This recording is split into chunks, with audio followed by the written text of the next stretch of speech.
Welcome to J is for Justice podcast. If live breaking news and following true crime is your thing, then please consider subscribing to my channel. And if you like what you see in my videos, please consider giving them a thumbs up.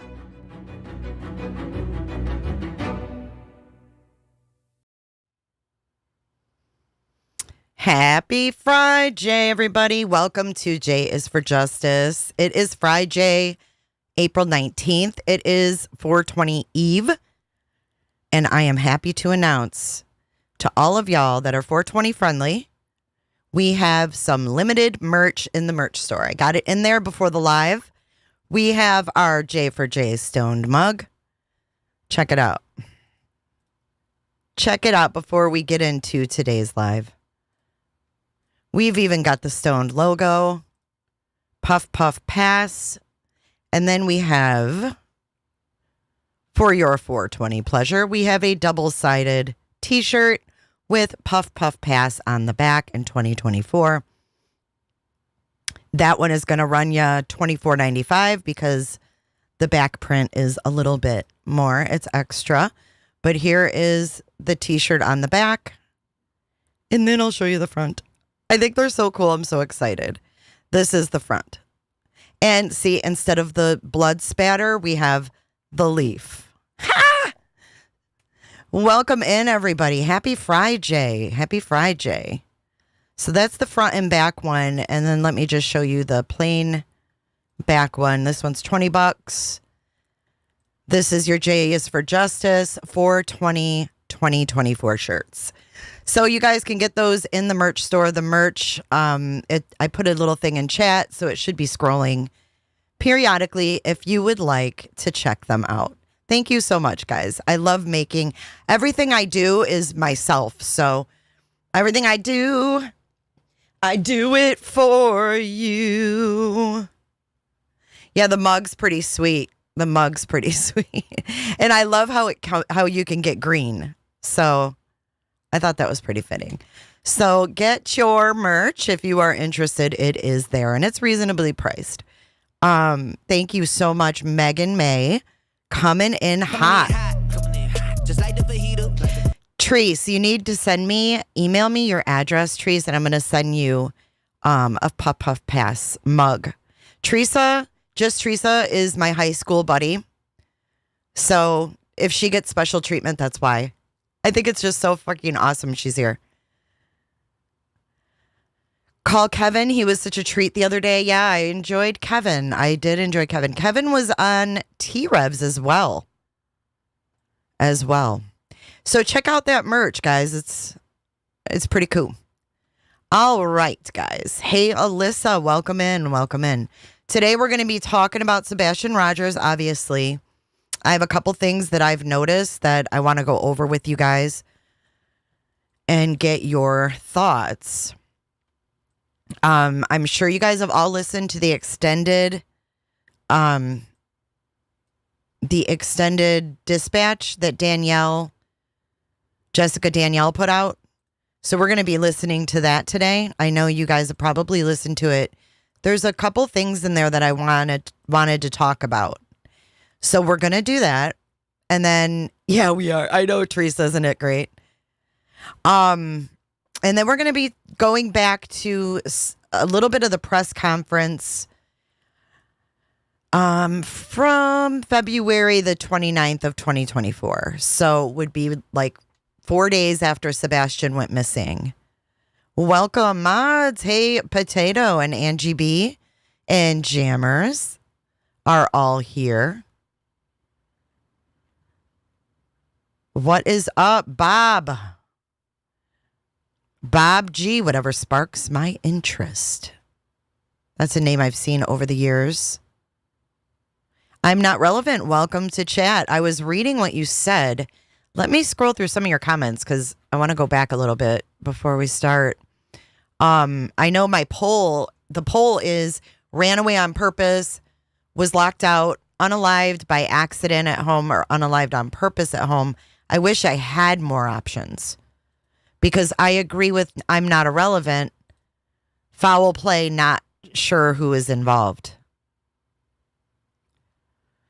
And Roxy felt the same way. So I thought that was interesting that you guys are kind of open to everyone being involved or anyone and everyone. Hi, Miss Nightbot.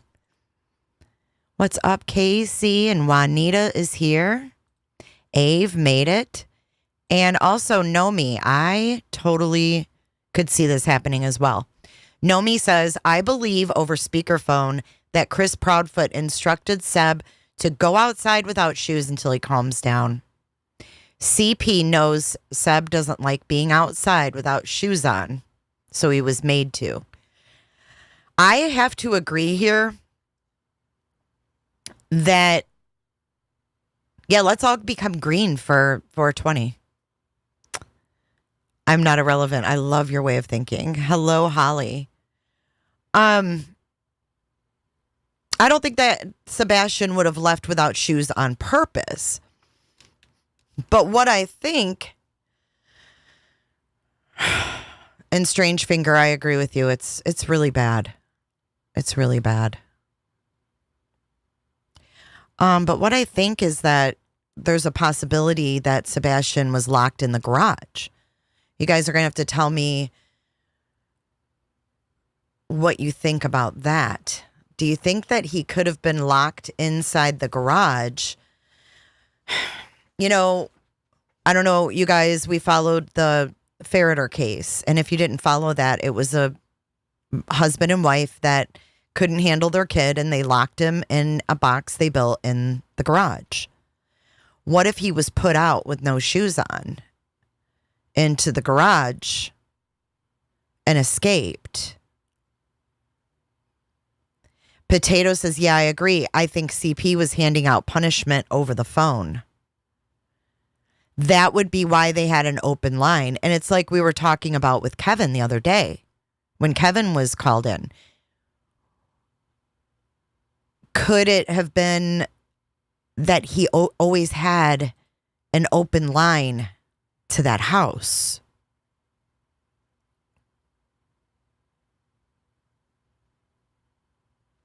You know what I mean? Yes, I could too, Lindsay.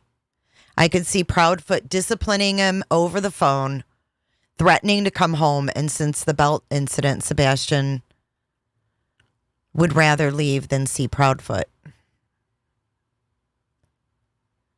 So if it was planned for him to run away, I mean, we're assuming he really didn't have shoes. Could there really be a pair of shoes missing and they're not telling us?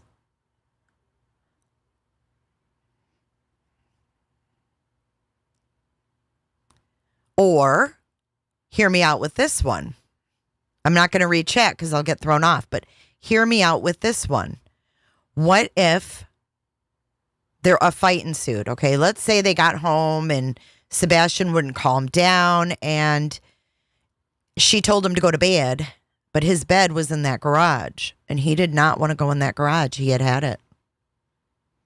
And he fought her. and CP was on the phone.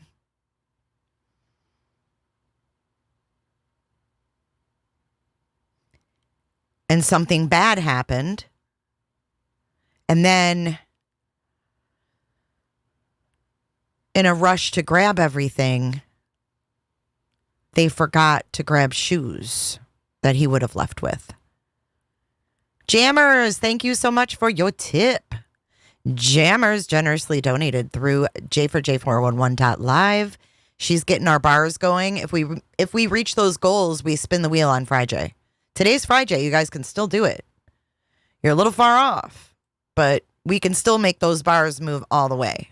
If you get, it just depends how bad you want it. Let me show you some of the shiz we got. So Island Thrift sent a whole box of nice stuff. So you guys might want to get the bars moving. Let me show you. Look at this beautiful, this is a 60 by 70 inch ultra soft, cuddly throw. And it's so cute. It's got mushrooms on it. And they're like a peach color.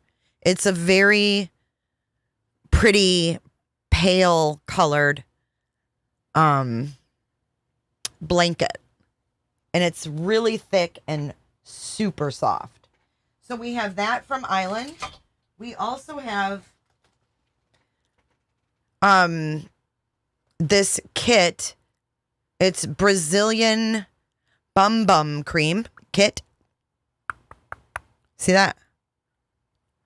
And then her trials in July. And then we have, she's going to be sending gift certificates to her vintage store. We have an Anne Klein, or wait, what is this? This is a BB purse. BB, B-E-B-E. And it's genuine leather. It is a quilted pale pink. It's cute as shit. And then we have an Anne Klein, I believe. Yeah. We have an Anne Klein all leather purse with a little coin purse. Nice shit. And then we also have 2 mugs that have been banked. Miss Flo was kind enough to pay in advance for 2 J4J mugs to go on the wheel. So that's the kind of stuff we do when we spin the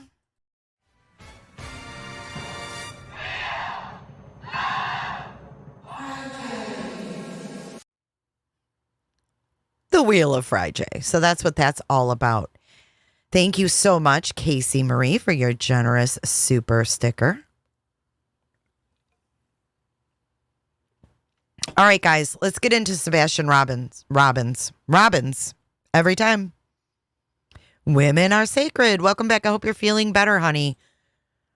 I've been reading y'all's comments a lot, especially on these videos about Sebastian, because I want to know what you're thinking. I want to know what you're thinking of the stuff I find. I want to know what you're finding out there, you know, in the YouTube streets, in other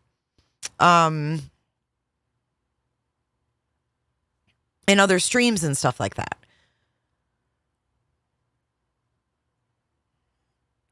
Casey.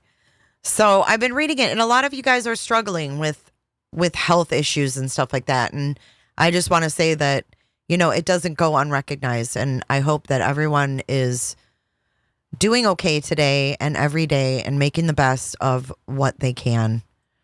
Because that's all we can do, guys, and lift each other up here, right? We always lift each other up. We ain't got time. Ain't nobody got time for negativity over here, because we just don't. So welcome in, everybody. If you are new here, please do consider subscribing. And all of you, consider giving it a thumbs up. Ain't nobody got time for that. Tony Girl, thank you so much for your generous donation through J4J411.live. It's really easy to use. If you guys have used J4J411.live to tip the stream, YouTube doesn't take a cut of that. So we're bypassing YouTube altogether, which is amazing, because they really do get their share. So let's start out with listening to a little bit of this update from February the 29th, 2024. As you're all aware, we are entering day 4 of the search. There have really been no investigative leads to take us anywhere. We are still. I'm turning it up. operating Hold under the on. assumption that Sebastian walked off from his home and are searching as such. Here in a few moments, I'll go through some slides and show you what we've done over the past 4 days of searching. Really wanted to come to the community and ask for your help. We need you to search your properties every day, morning and night. If there's a shed or a crawl space or up under your mobile home or a tarp that's in your yard, check it every morning and check it every night. Look for any details that something has been disturbed. If there's a shirt that was there today that wasn't there yesterday, notify us. You can really help us by searching your own property twice a day. Like I said, we're operating under the assumption that Sebastian walked off, and we really need your help to ensure that he is brought home safely. Okay, and when Chief talks about searching your homes, if you've got a farm, we're well aware that the tendency to follow creeks is great, and we've actually done some case studies, some history on calls and searches in the past where young men or young women have traveled to creeks. So we want you to look at creeks. Thank you so much, Teresa. Ponds, and if you look at a pond, look for foot tracks around the pond. And then we'll go into, when Chief's ready, we're going to go into pictures and we'll show you our operational periods and this the maps is what I want to that we show you, use the maps. to track our searchers. Okay. Who's the short guy right there? He looks like a Proudfoot. Thank you so much, Teresa, for your generous super sticker. I love you, girl. Moo Brews, welcome to the club. Make sure that you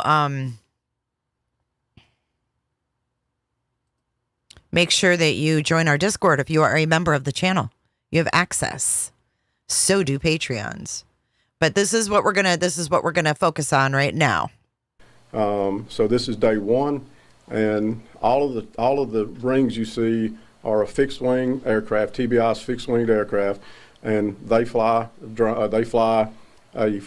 FLIR, and they do a continual circle on a 2-mile ring, and the video quality and the pictures that they produce are amazing. Okay, did you hear that? The fixed wing aircraft, the pictures and the video that they produce are, quote, amazing. I think he did, Teresa. Hey, Joe Jordan, buzz off. This is my Friday. You don't get to tell me how to run my show. Be nice. Be nice. It's not that hard to do. Okay. For that, I'm going to just take my sweet time here and show you guys the first thing. See how it says day one search and they have all those little labels. See those labels? Well, you can't unless you zoom in, right? This is, and you're going to hear him say in a minute. You're going to hear him say in a minute. These are clues. And then he says,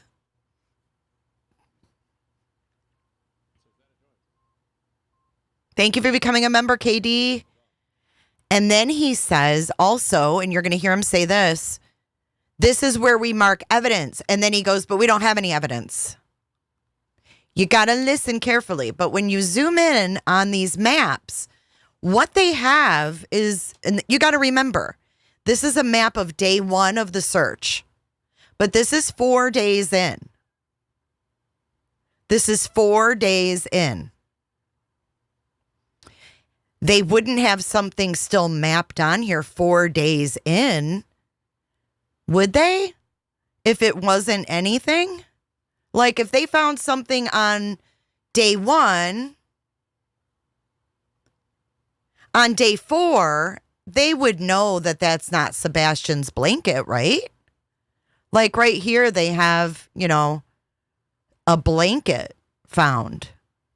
And then on this one, on day 4, they still have a person seen by drone with a little dot. You see that? See where it says house? That's the Proudfoots. See Kel Lynn? Yeah. This is near the construction site, and they still on day 4. You know, I'm scratching my head at this. So let's listen. Now that you've seen these a little more close up, we'll come back to these. For sure. But I just wanted to kind of show you where I'm going with this. So I want you to listen to this man from the emergency operations and really listen to what they were doing. And then we're going to look at what they've labeled, because that's important. Now, we're not going to zoom in on that normally. But if you were a suspect or you did something wrong, you might zoom in on this to see what the fuck they've labeled. Is this even, I don't know. I mean, I don't know what to make of it. So let's listen. And they do a continual circle on a 2-mile ring. And the video quality and the pictures that they produce are amazing. And the lines that you see that are going all over the place, the green and the purple and the blues, those are helicopters, THP Metro. And then all of the lines in the middle, when you draw that in, those are our foot searchers. So in the first 2 days, we logged over 2,000 miles of personnel on foot doing searches in those search areas. If you want to go to the next page. So that's day 2, and you can see we're continuing to expand those search areas, and you'll see clues, you'll see markers. If we find, you'll see clues and you'll see markers. If a searcher finds something, they mark it. We send a detective or detectives to that scene or to that area. And if they find evidence, we haven't found any evidence. And if they find evidence, we haven't found any evidence. Really? What about the blanket that was put here and found on day 1 that is still there on day 4? What about that? What about the person seen by drone over here? That's also said in the dispatch audio as well.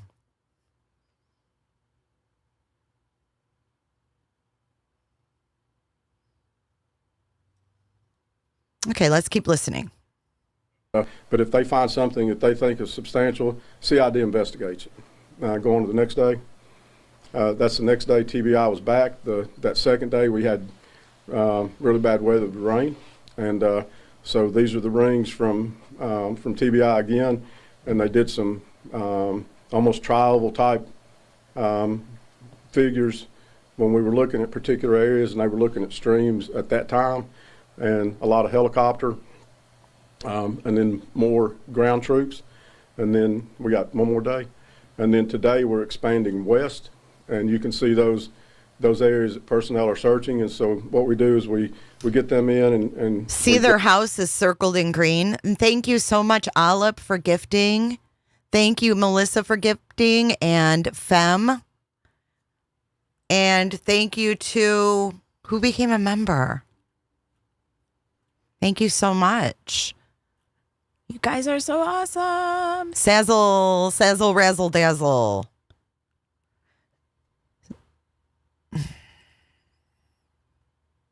Got an app that they utilize, and they create tracks, and you can see the tracks in those sections as they do the search. And we've got several other things going on. We're utilizing drones, K9, and UTVs, ATVs, horses, aircraft, and anything at our disposal to get Sebastian located. And we'll take a closer look at those slides. Like Director Widener said. Let me go back and get this last one real quick. These I don't know if I horses, aircraft, screenshot it. and anything.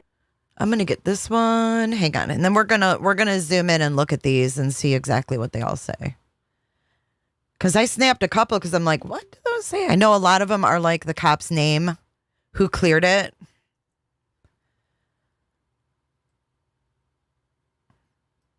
But I don't know. If I was a suspect, I might, take a close look at this. I always find this interesting when they put stuff like that out. And it may be nothing. It may be something. I don't know. I'm really, really stumped.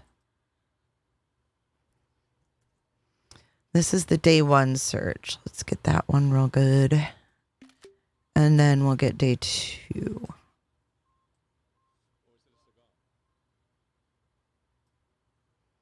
I'm pretty sure he said this was day two.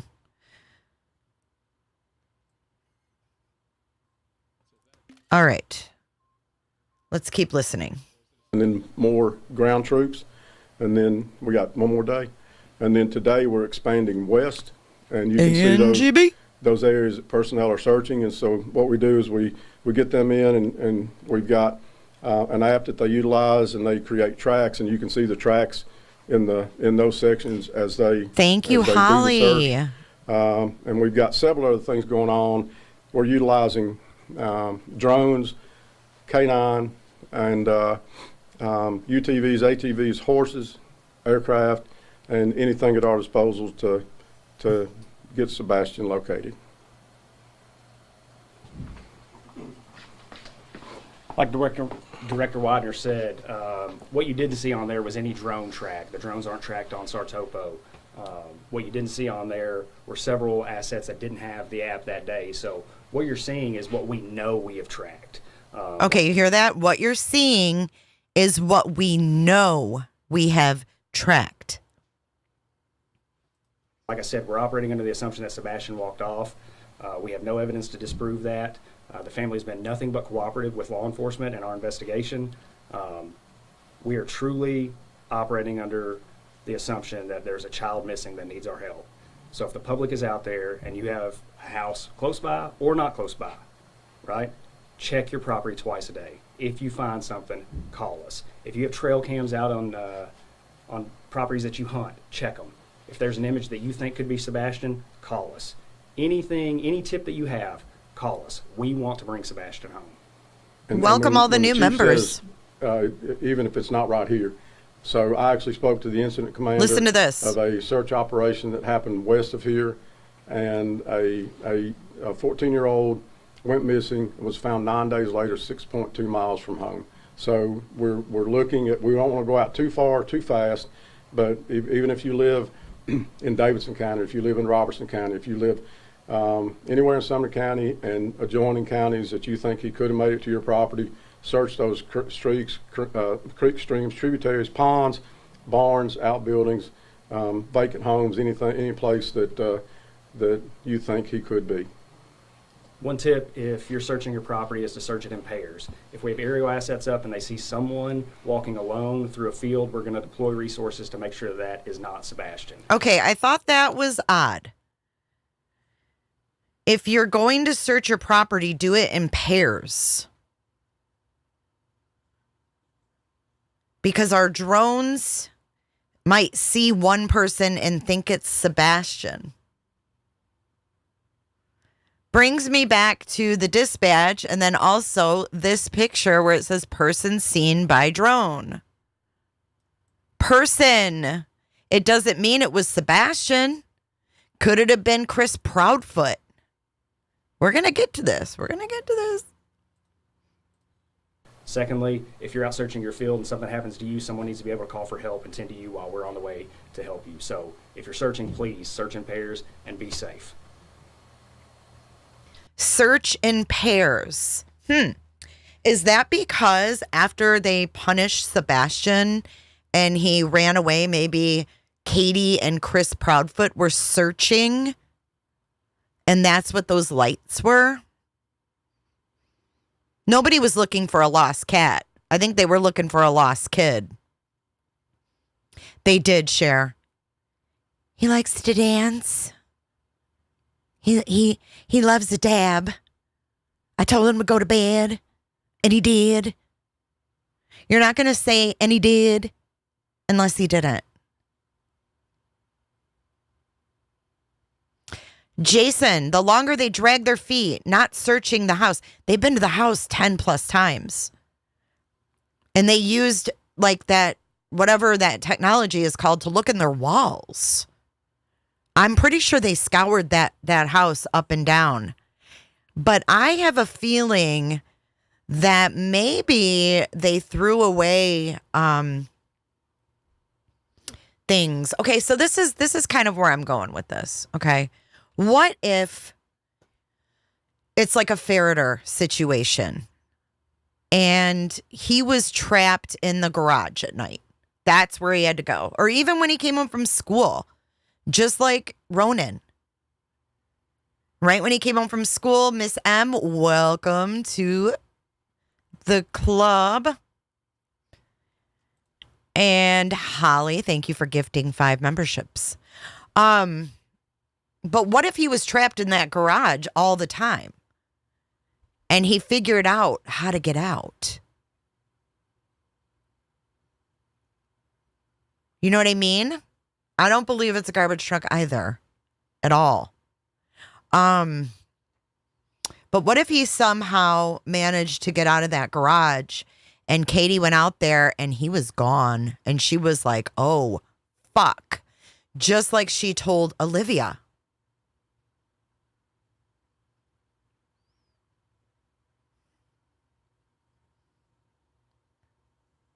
Just like they told Olivia. Oh, I had some choice words. He's not in this effing house. Where the F is he? That sounds a little angry to me versus worried. Oh my God, he's not here. What? Are you kidding? You know, where the fuck is he? He's not in this fucking house. Did Sebastian escape? And then I heard another, I don't know if it's this man, the emergency operations, but I was listening to stuff last night and I heard about an autistic boy. I think he talks about it in this video. He talks about how autistic kids, especially like teens, has, they have a lot of stamina. There was an autistic boy, and I mean, this is actually really sad. But this guy said that this autistic boy walked until he passed out. He just kept walking. And he said that he passed out face down and someone found him and he was unconscious. So I'm just not ready to throw everything out there that this is, unaliving on purpose. I feel like maybe the Proudfoots are covering for their horrific abuse. So like if you imagine the Faraday case, imagine if Ronan would have disappeared versus gotten his story, to the cops. Right? Think about that. What would the Faradays have had to get rid of if Ronan disappeared? All the bullshit that they had in that garage. Yes, where's Mona Lisa, Southern Red? Exactly. Southern Red, where is Mona Lisa when she's saying, he's not in this fucking house? She's playing everybody. She's trying to. She's trying to play everybody with the no makeup and the Mona Lisa look. She's trying to act like this pitiful, weak person. She's not. Proudfoot's been gone for a month. She was running the household for a month. Albeit with probably him on the phone with an open line, punishing Sebastian. And maybe he didn't listen that night to go to bed when she told him to go to bed.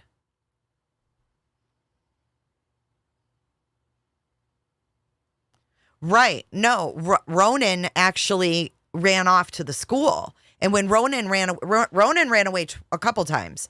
But the first time Ronan ran away, he ran away to school. The cops found him at the school. That was his safe place. So it reminds me a lot of when they said, oh, he, liked his school in White House.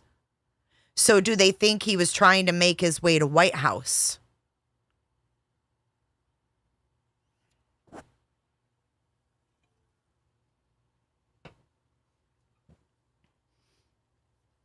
And the garage light was on all night, and the neighbor saw someone standing in the window of the home at midnight, and this was definitely premeditated. It says Nicole.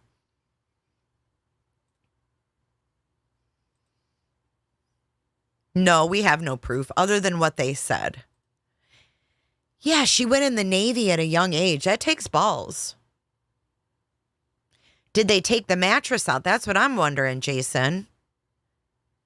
Because Nancy Grace asked about that mattress a lot.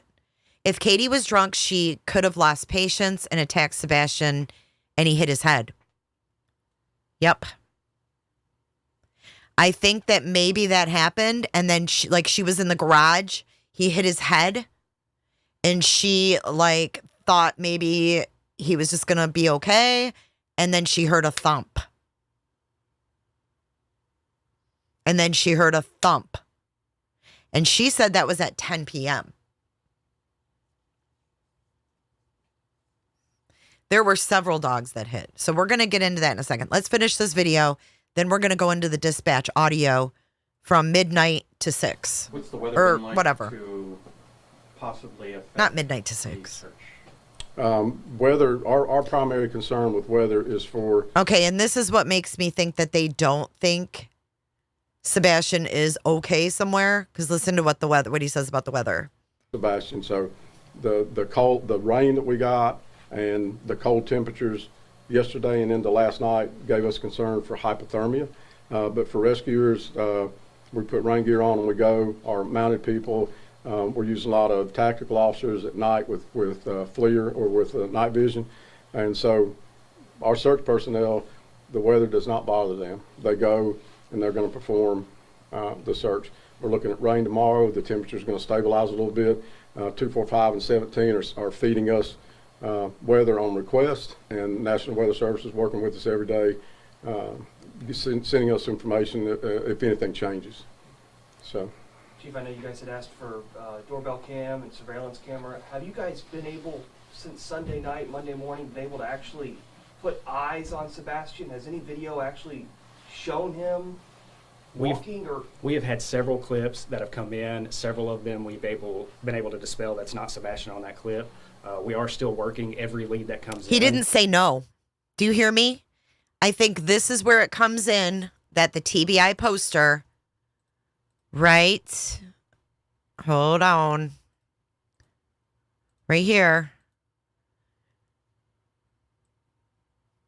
Sebastian was last seen February 26th in the area of Stafford Court. And yes, I've seen the creepy pedo weirdo who claims he has Sebastian, and he has been reported. It's been turned over to authorities. And if the guy's fucking around, I hope he gets in trouble. People are sick. This happens with every case, y'all. You can't give them life. You give those fuckers life. That's what they want. But the police have it, and if there's something to it, I'm pretty sure they'll figure it out. Makes me sick. People make me sick. So as the video comes in, our detectives, we're working. Let's listen really to that well part alongside- again, because that's interesting. Have you put eyes since Monday morning? Have you put eyes on Sebastian?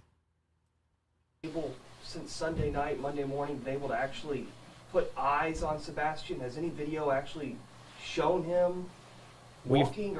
We have had several clips that have come in. Several of them we've been able to dispel. That's not Sebastian on that clip.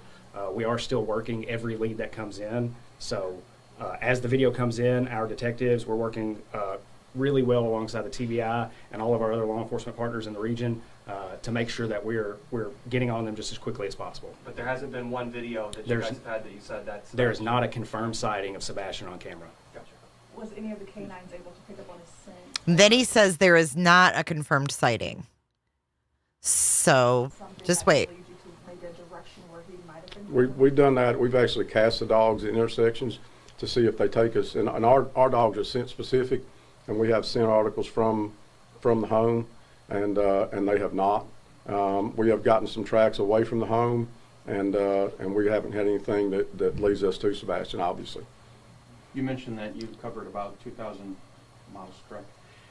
What's the word on the amount of volunteers and people helping? How many people? We'll address that later. We still got plenty of, and what you got to understand is span of control and manageability. And I know there's a lot of talk out there. You know, you need to get more people out there, but we've got to do it coordinated, and we've got to be able to monitor and ensure the safety of our searchers. So right now we've got so many public safety assets that we can track and we can communicate with, that we are in good shape right now. And we are discussing the possibility of going into volunteers. We have begun the conversation of coordinating with local volunteer groups. Should we need them, there's a plan in place.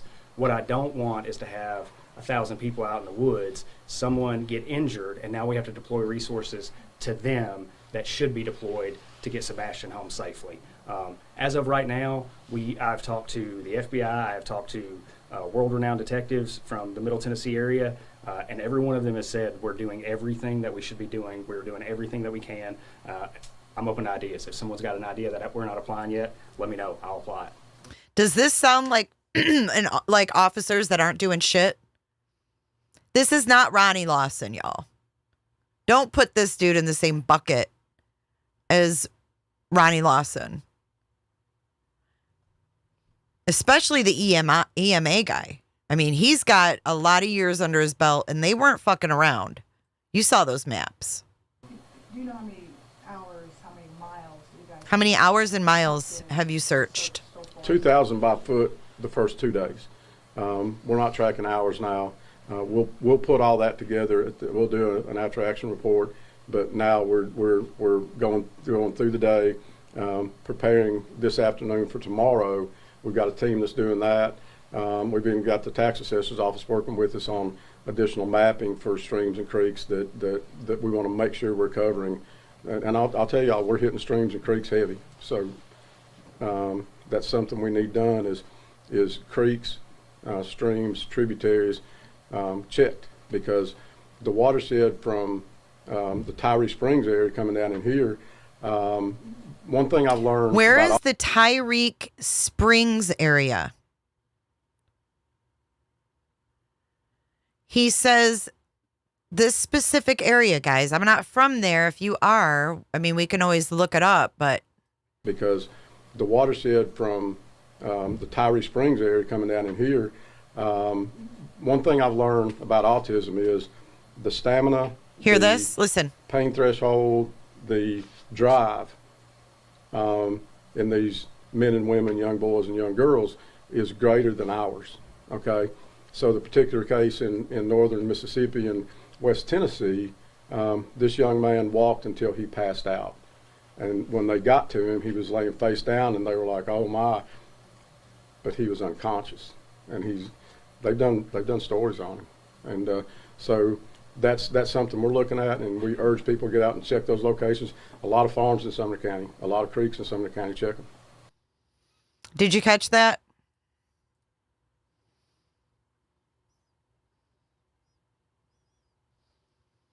I know, I'm sick of law enforcement getting blamed too. Just because there's cases that don't have any movement doesn't mean that these guys aren't doing shit. So now I'm going to go over to Jessica Danielle, and I've got to tell you, she did an amazing job on this video, putting this audio with times and showing pictures and everything else. So what we're going to do is we're going to watch her video. Then we're going to go back and look at the maps they showed zoomed in, okay? Krugs. What's up, Krugs?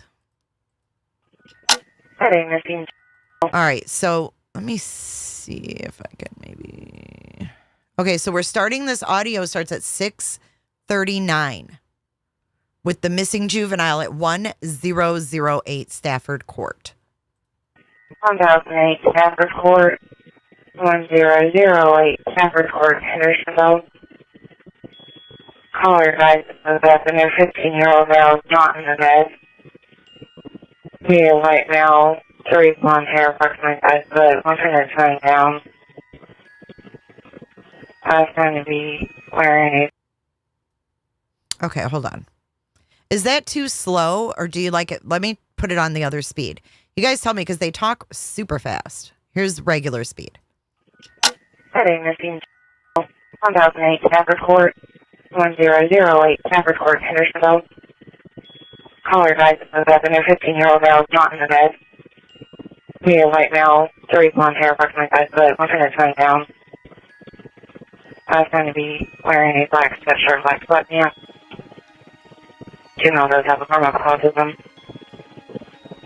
This is the first time it happened. Probably going to be in the home before midnight. The doors are locked at this time. Okay, what was that last part? This is the first time it happened. Probably going to be in the home before midnight. First time it's happened was going to be in the home before midnight? Hold on. You're awesome. This is the first time it happened. Probably going to be in the home before midnight. The doors are locked at this time. 10-4 now. 642. 47, 180, 4 and 12. Juvenile left his son at the house. The mother is driving around looking for him in the Victoria Place subdivision, and she is driving a baby blue Infiniti. Let's get there and see what's going on. Do our own searches of residents. We'll go from there. I'm in the area. Check long haul up. Seeing it. You can text me at this line and route to the missing 2 miles.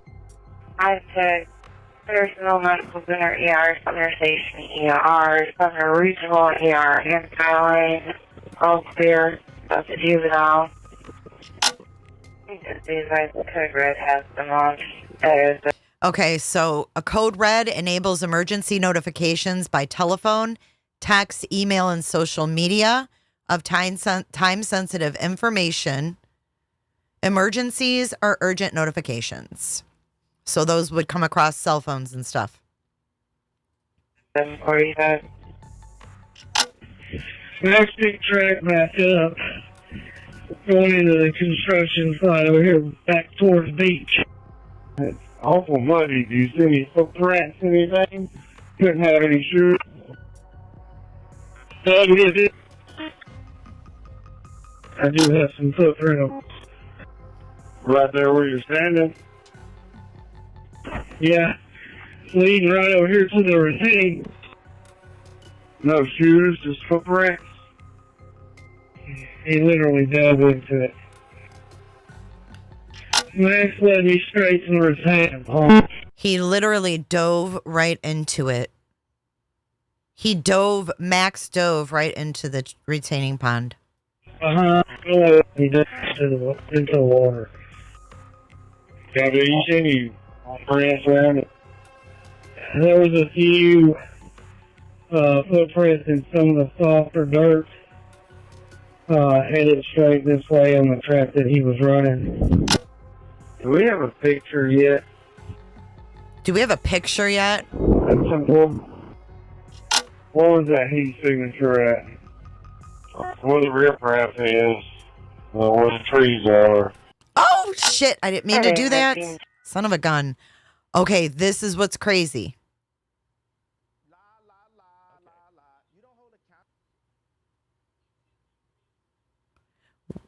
There's a heat signature. And they do say white stripe in here as well. But there's a heat signature, and they're like, they want a picture, okay? First, headed straight this way on the track that he was running. Okay, so they saw a heat signature, and then they ask for a picture. Do we have a picture yet? Listen close. Do we have a picture yet? That's simple. What was that heat signature at? Where the riprap is, where the trees are. 25 feet maybe out in toward the middle. Hey guys, the construction zone, there's another pond. There's somebody standing in the woods. It looks like a person. It is a person, we know, but there's another pond. He's standing back there by himself. Past the construction zone in the same area back there. Yeah, the north end of it, yeah. On the machinery goes straight back. There's a person in the woods by that pond. There's the house on the other side of the tree line. Going back toward beach or going on the back side. Yeah, on the back side, and he's not moving. He's just standing there by himself in the woods. It's Hendersonville 517. I'm on the northeast corner in the cemetery across the tree line. Am I close? No, the back side. Mickey, if you can, do you have anybody there with you? Stand by. Let me see if I can find it on my map. I got my drone grounded for the moment, and I'll see if I can do it. Target's over. One of the two. I'm in my truck. Two, there's four of us on foot coming across the yard, start directions. 19 comes, I think. Straight in. Keep it on. Go left. Just come back, you passed it.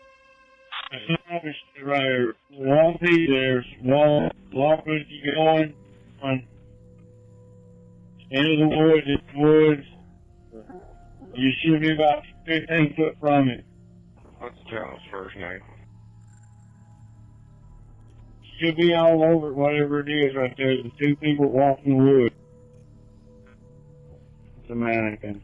They just said there's two people. And then the guy comes back, is a mannequin. What?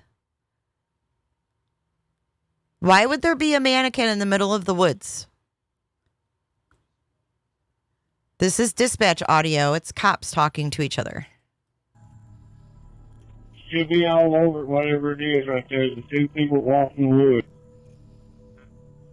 It's a mannequin. Sorry, guys. Look just like a person from the air.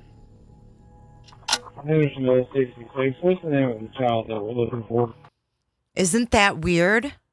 They said two people.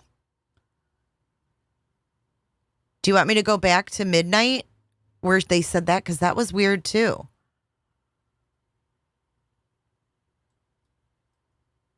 Isn't that weird? Mannequin has been there for years with a heat signal? Yeah, it doesn't make any sense. I'm not trying to be weird and I have no idea how cops operate, but could that be like something they wouldn't want to put on air?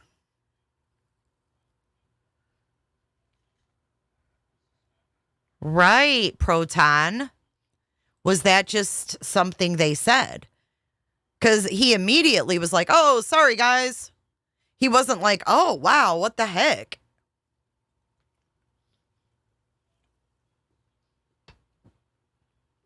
A mannequin to keep intruders off property? I've never heard of that. That is weird. How would it have a heat signature, though? Cassie, you can't. Come on. Dolly. I feel like it might be code because they know that they're on a public scanner.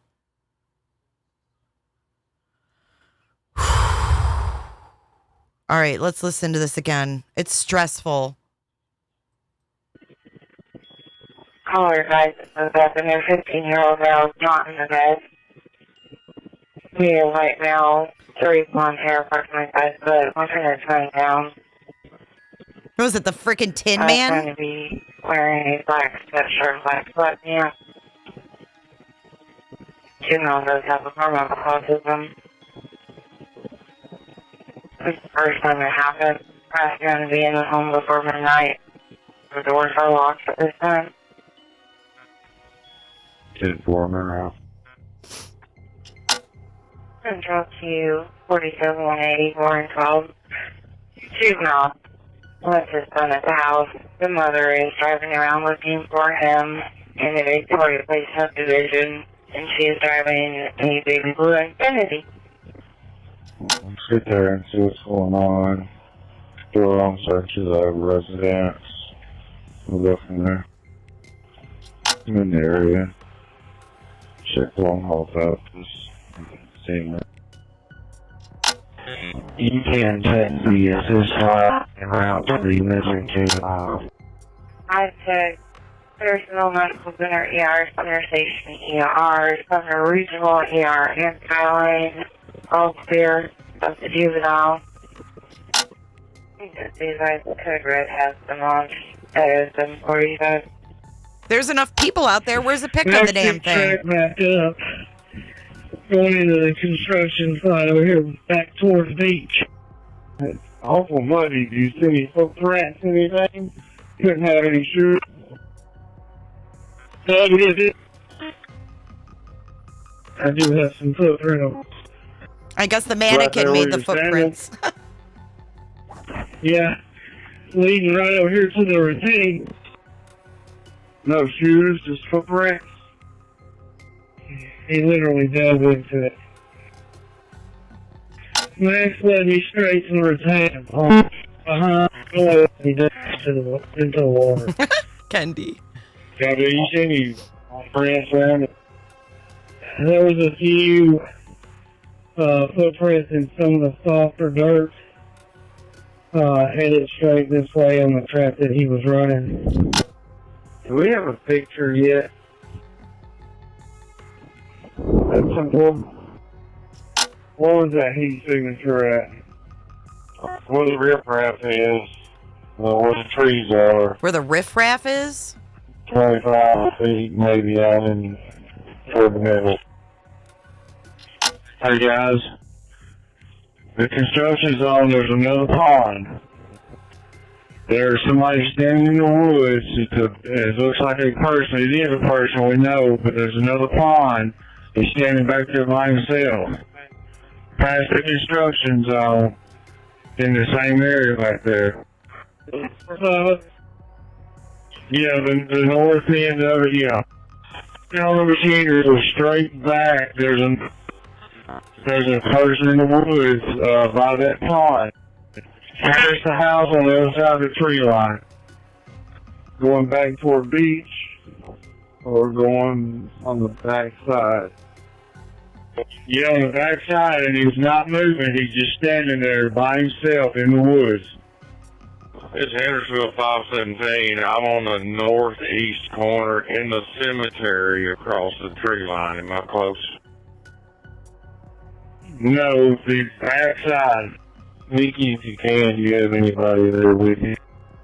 Stand by. Let me see if I can find it on my map. I got my drone grounded for the moment, and I'll see if I can do it. Better get over it. One of the two. I'm in my truck. Two, there's four of us on foot coming across the yard, start directions. 19's on the screen. Straight in, keep it on. Go left. He's come back, he passed it. Right here, one piece, there's one block as you going, into the woods, you should be about 15 foot from it. What's the child's first name? Should be all over it, whatever it is right there. The two people walking the woods. It's a mannequin. Sorry guys. Look just like a person from the air. Hendersonville 66. What's the name of the child that we're looking for? First name is Ben. I'm sorry, can you repeat that? First name is Ben.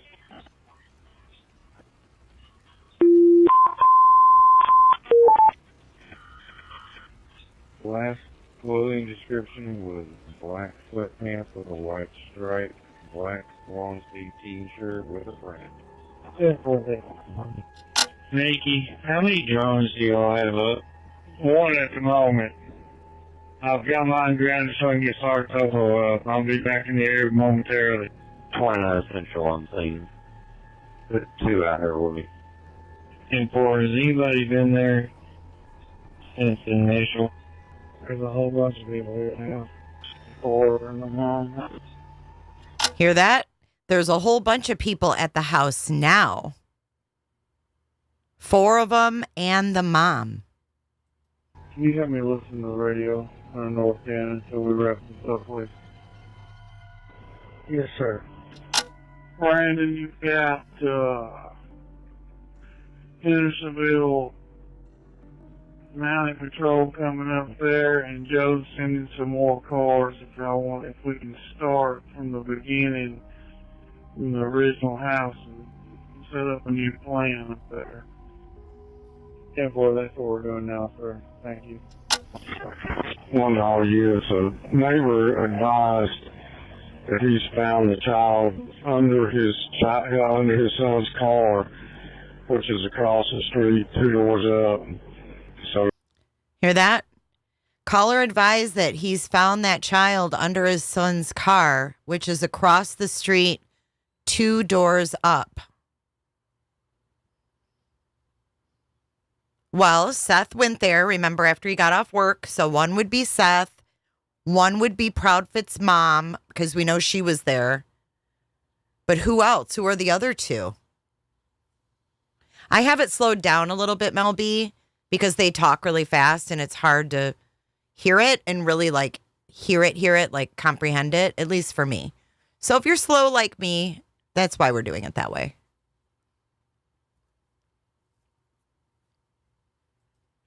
be sure and search under cars and under things. Who do you want to go with this other K9 search and rescue? I just talked to the GC, the construction back here. He's going to start getting the word out to all his crews that are out here working. Okay, so he just talked to the GC. That's the general contractor. So the general contractor of that construction site was notified by 8:30 in the morning. Everyone, 4 to 1,000. We can get a game plan. Yeah, it's like the Ramses. Hey, Target, can you put a drone right over top of this trash can, this dumpster, if there's anything in it? 188. Van 184 is going to send you a picture. You send out a code red for 1008 Stafford. Code red was sent out at 07:45 this morning. 2-4. We will send it in good. Can we retry that, please? So what they just said is they're sending out another code red, so everybody was going to get another text. So it's 188. Oh, yes, sir. Can you come to 1008, please? 3-4. 12 to any units that are going to be assisting with 1008. Please come to 1008 Stafford Court now, please. Start at the beginning of Kelly Lane 1000. We're going to work our way north of Kelly Lane. That's fine. I'll get these 2 houses right here, and we'll take the right side. The white Ford truck, that's the Hendersonville officer's house that's with me. Did you hear that? The white Ford truck, that's the Hendersonville officer's house. That's with me. No, that house hasn't been checked. The next house up from it, see the white Ford in the driveway? We log a neighborhood Facebook page. Post was made 1023. Check. No motion on camera. Okay, so they did go to a house and the lady was like, "Oh my God, I am the Facebook manager of our neighborhood Facebook." So she made the post on their community Facebook at this point. All the neighbors were helping, and it sounds like they were very helpful. Now, for an additional caller call-in that was in the news stating she saw someone that made the description on Hogan's Branch. Male with sandy blonde hair, with a bag wrapped around his head. She also stated he had on a reflective jacket approximately 2 hours ago. Did you hear that? There's a kid walking down the road, matching the description of Sebastian on Hogan's Branch with a bag over his head. Colin that was in the net stating she saw someone that made the description on Hogan's Branch. Male with sandy blonde hair, with a bag wrapped around his head. Child stated he had on a reflective jacket. Approximately 2 hours ago. 3 man. Approximately 2 hours ago. So that would have been, that lady would have seen that kid at 7:44 a.m. 139 Woodbend has a camera, but nobody's answering the door. He had some ties at White House High School, and every time he got in trouble, he wanted to go back to White House, so I notified White House PD, and we're notifying this SRO. My question is, why did they move from White House if he was doing so well in that school? Did they move away because White House was on to their abuse? I'm telling you, they're hiding the fact that they were abusing this kid tremendously. I really believe that. A bag wrapped around his head? I mean, what? She said she turned around and went back. He was under a bridge and he was gone. Yeah, that's where this trolling guy is saying he has Sebastian. That's where he got it from. He listened to this audio.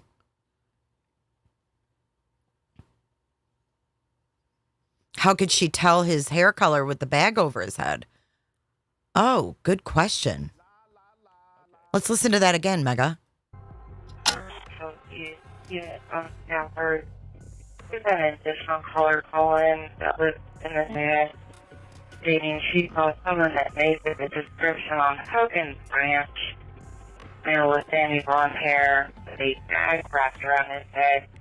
Child stated he had on a reflective jacket. Approximately 2 hours ago. Yeah, that's weird. Man. 139 Woodbend has a camera, but nobody's answering the door.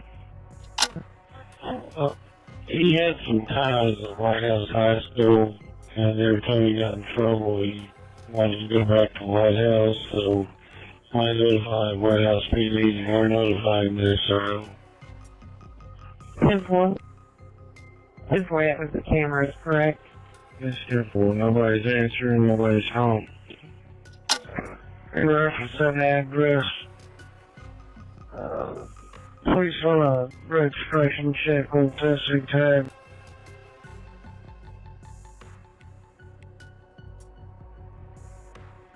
Tennessee.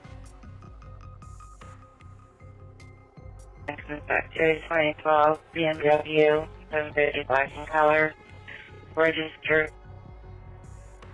Now they're looking at a BMW. At that address. Confirmed NSR. Yeah, I know. That's where the Proudfoots are from. Correct. When you can't see it, you can find any information. See if we can look up on a phone number or something. We would appreciate it. Command the units that are at staff report. When you check a residence, please give me the numeric and unit numbers that have checked it and whether or not you made contact with anybody. Made contact with 1000 Killing Lane. He checked all of his cameras. Nothing was on. No answer at 102 or 103 Killing Lane. 105 answer, hasn't seen it. Nothing on the ring doorbell. 10-4, and you're saying 102 is at 1002? 1002, I'm sorry. Did you ask if he had a light purple hoodie? I don't know if the parents know, but this guy bugs me that's talking. He's so nonchalant. Did you find out if he has a light purple hoodie? Did they find a purple hoodie? 1002. I'm sorry. Did you ask if he had any light purple hoodie? I don't know if the parents will know what Why wouldn't the parents know? Don't they buy his clothes? I mean, at 15, you're not buying your own clothes. find out if he owns a light purple hoodie with holes or something like that. I think he says a purple hoodie with, I don't think it's holes. I think it's with Homer Simpson on it. Yeah, I don't know what kind of bag. I don't know. She went back and he was gone. We're going to go back and look at the map, but I just want to get through this. Can I ask? Mom doesn't advise us to call me. Yeah. They were at Dragon Square last night. Just bowling at them. You have a unit go there. Make sure that he hasn't returned there. 1015 have ring cameras, but didn't pick up anything. 517 Hendersonville is with me. 1000 contact, haven't seen anything either, nothing on ring doorbell. 1012 Kellen Lane through 20. Oh, 1012 go to the tower. The lady at 1032 Kellen runs the neighborhood Facebook page, and she's updating it to request people to look in their crawl spaces and hidden areas. Hey, on at 1,000 Kellen Lane, did y'all happen to check the crawl space? I will have to check my list, but if it wasn't locked from the outside, it was checked. 1018 Stafford. They are reviewing their camera footage right now. I need some check contact and they got cameras checked. No, that's fine. 184, you're low volume. They got cameras checked. It will 1018. And I'll be out at St. John Missionary, 1085.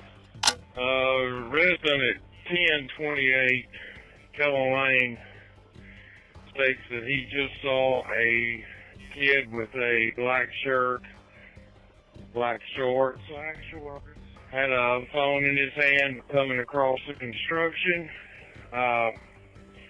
When he made contact with this gentleman, the subject went straight back to the woods at the top of Kellen Lane. I just talked to him. He's one helping. Well, thank you. 12 units, when you're done with your assignment, please come back to 1008 Stafford. 1023, 24. It is slowed down, though. 18 So. and 16 Stafford. Listen to it regular. Nothing's controlled.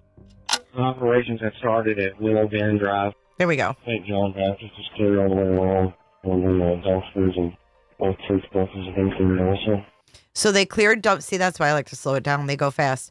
They cleared dumpsters at the church and the tree line. Can you make a note? 10-4, are you going back to Stafford Court?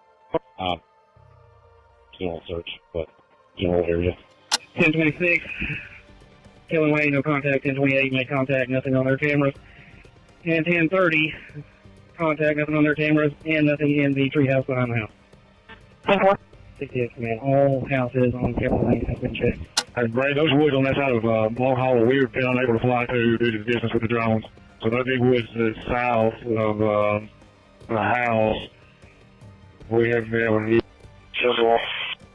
All the properties on Sandy Wood Court have been checked. We're starting on Honeysuckle now. Yeah, that's 3293, Long Hollow Pike. Be on the creek and checking a cave behind the house. I'm almost back to the house. Meeting my partner. We crawled back into the cave as far as I could go before it got muddy. No footprints, and it's collapsed on in about 10 feet. 10-4, but you're out of it, correct? Sounds like Trooper Grinder has himself and a few troopers. They're going to hit the roads outside of our immediate vicinity and just look for him walking down the roadway somewhere. 3301 Long Hollow Pike has been cleared. Stone House, several outbuildings have been cleared. They're unlocked if anyone else wants to look. I just sent you the endangered poster. If you can put that on our social media, please. 12 to 188. Please. Did y'all check inside each one of those buses behind TW Hunter? 10-4, sir, we checked them all. Okay, well, we're about the three closest to the building. We had Transville to respond to the area of National Pike and Carrion Road. There's a juvenile in that area wearing black pants and a red t-shirt. I was shaking back and forth like he had autism. It was just reported to us. South side of Long Hollow from Killen Lane to Center Point has been checked. Can you check the field houses that are up on top of the hill by the practice field back behind TW Hunter? I don't see that anybody has tracked through there on foot. 10-4. The blind and my sorting location's clear. It's not even noon yet. Residents in blind at 3221 Long Hollow Pike is clear. Keep in mind, Chris Proudfoot isn't even home yet. Oh, I am heard it on the X. I am heard it on the X. Amy, I haven't attacked anybody, but you're coming in, you're being rude, telling me what to do and saying, oh, this is heavily reported. Well, go heavily report it on your own channel. Bye-bye. Worry about yourself. You know, a lot of people would do a lot better if they... Worry about yourself. And from my starting location to Shackle Island, I've lost the entire creek bed and then up to it's clear. Myself and 182 have been behind TW Hunter, all the way behind Beach, football field and baseball field, up in the fields, checking tree lines, all the way to the cemetery, behind Beach Road Presbyterian. We're still here so far, cleared. They cleared the cemetery. 182, we've not made ourselves around to the front of the schools and the side of the schools yet. We're still in the back. Very well, we get a Long Hollow Pike. 3 is. Go ahead, 3. The bus and the shed have been checked at 3220. Thank you. Can you and your partner stop at Willow Bend and go house to house, Willow Bend, check all those, please. See more people have driven through it, but it doesn't look like they were house to house. Yeah, well, every else on Honeysuckle has been checked. People that answered the door have only seen the Parishman this morning, nothing else. The White House and Red Barn adjacent to TW Hunter, 2105 New Hope is clear. Hi, Jason. 417 THP has joined in with myself and 517 on Willow Bend to check houses. The big holding pond has been cleared by Hendersonville Fire. They're going to rehab at Shackle Island for a bit, then go to the one over by the cemetery. Field houses behind the beach, soccer field's been searched. We're going to head over to the side field house across the street from the fire hall. 106, 108, 110, 112, Willowbrook, all check, no contact with any homeowners, and none of these houses have crawl spaces. Beach Football Complex. Were y'all still searching that area? Yes, sir. Made contact with a realtor at 114. Hasn't seen him, and all the rooms have been cleared. 116 made contact with that homeowner. He said he has seen that child walking in the neighborhood in past times, but not recent. Okay, that's weird. So they have picture of Sebastian and this neighbor, and it just says 114. I'm trying to figure out where they're at. We need to know where 116 is because this guy has seen him walk past. I don't know who the guy is. Has he talked to Sebastian? Like, oh, I've seen him walk past, but not lately. What do you do? Sit in front of your window? Are y'all still searching that area? Yes, sir. Made contact with a realtor at 114. 114 what? Hasn't seen him, and all the rooms have been cleared. 116 made contact with that homeowner. He said he has seen that child walking in the neighborhood in past times, but not recent. The main field house next to the freshman annex has been completely searched. All clear. It's got beach softball, beach football. It's the one next to the beachgoing church between it and the freshman annex. It's the main football complex. Me and Marshall's back here in the back of the cemetery back here. No contact with anyone, and his truck is not here either. So I think the lady's here trying to get in her driveway in your cars, and is the key there by chance? It is, but it's locked. Okay. Yeah, she's trying to get in her driveway.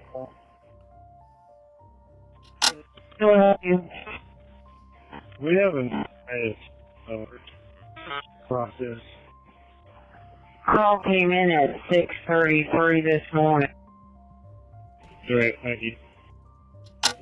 You may do this, man. We just put another can on the ground at the house.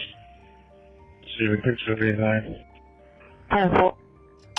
We are breaking off fuel gallons for fuel.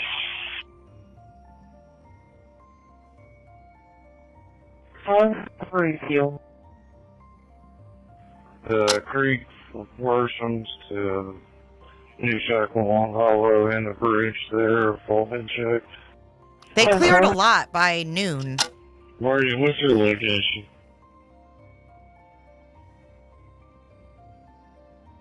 I'm in my 109 in Thornton's right now.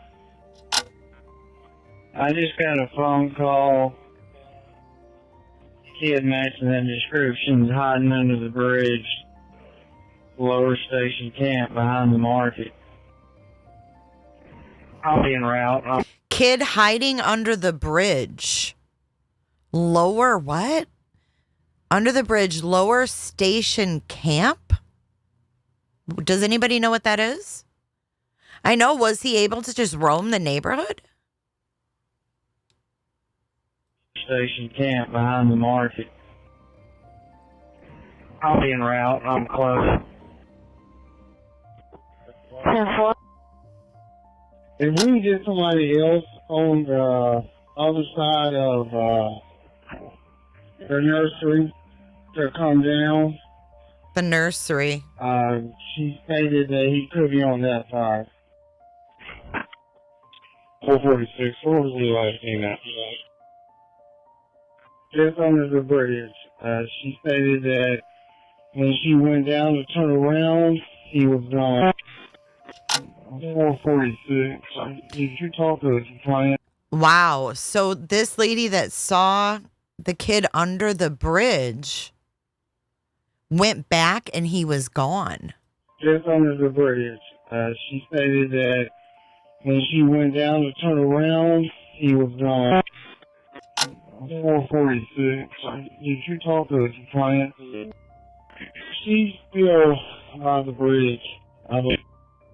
She's still on the bridge. The lady waited. White female, black leggings, I believe. Blonde hair. To her. 447, 446. You see any tracks that way? I'm taking Creek Clover. See any track. 446 to 447. Hold your location, please. I'm on foot now. 10-4. I know they've got the dog up there. Helicopter's coming back to you. 158 Upper Station. The residents say the EPA, approximately 5 minutes ago, somebody walked through that gate right below you. There's somebody in black. Yeah. Somebody in black? There's a deputy at 158. I saw somebody black on the tree line. I don't know if it's one of our guys. Yeah, there's two law enforcement guys walking back here along the tree line. Let's go through there. So it was law enforcement guys? 12 to 24.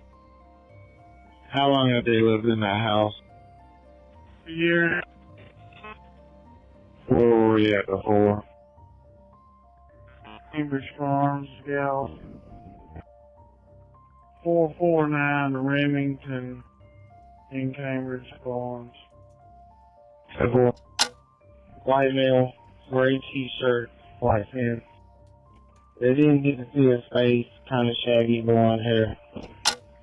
We'll be out at Lower Station. Lower Station. Thank you, Annie.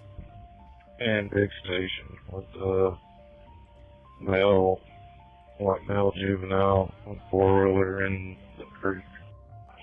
Who checked out with the juvenile on Station Gal? This is not going to be our missing juvenile. He's with his father in the creek. I made contact with the male, the caller, and him in the truck called about. It's not our subject.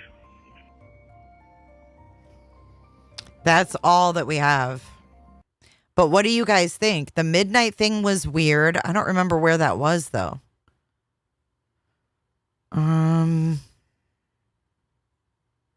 Is it this? Last clothing description was black sweatpants with a white stripe, black long sleeve t-shirt with a print. With a what? With a frat? With a print. With a print, right? Last clothing description was black sweatpants with a white stripe, black long sleeve t-shirt with a print. Nikki, how many drones do y'all have up? One at the moment. I've got mine grounded so I can get Sergeant Topo up. I'll be back in the area momentarily. 29 Central on scene. Put 2 out here with me. 10-4, has anybody been there since the initial? There's a whole bunch of people here now. 4 and 9. Lower Station is a road. Until we wrap this up, please. Okay, listen. Lower Station is a road. Let me show you the map.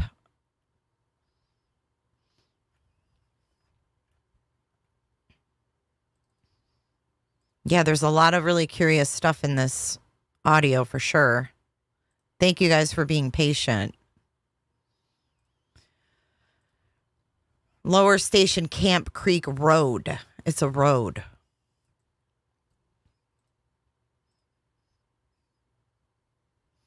So if we do directions to the Proudfoot's house, let's see how far it is.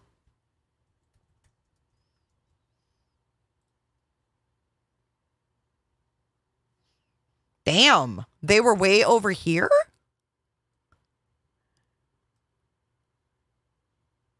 There's Station Camp High School. Let's see, though, where that road picks up. Hang on. What road is this? Hollow Pike. So this is Hollow Pike. And then it turns into that road here. Do you see that? That's where it turns. Oops, wrong window. That's where it turns into Lower Station Camp Creek Road. By the market? Is that the market? The beach market? Oh no.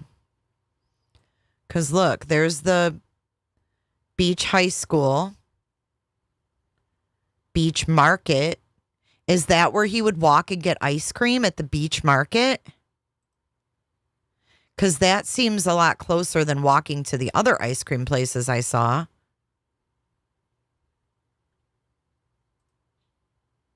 I bet you this is where he would go.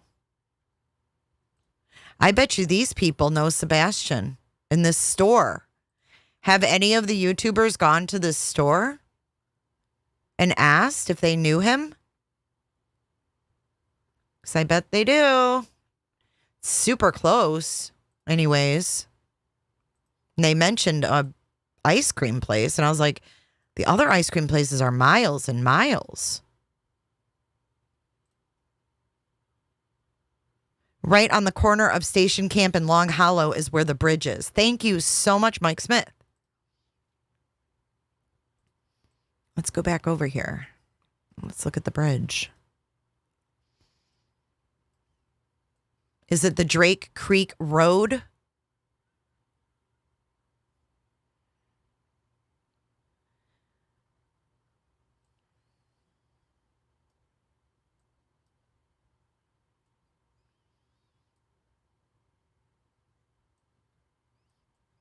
I guess not. Damn, it's nice around there, huh? Nice homes. Where's the bridge at, Michael?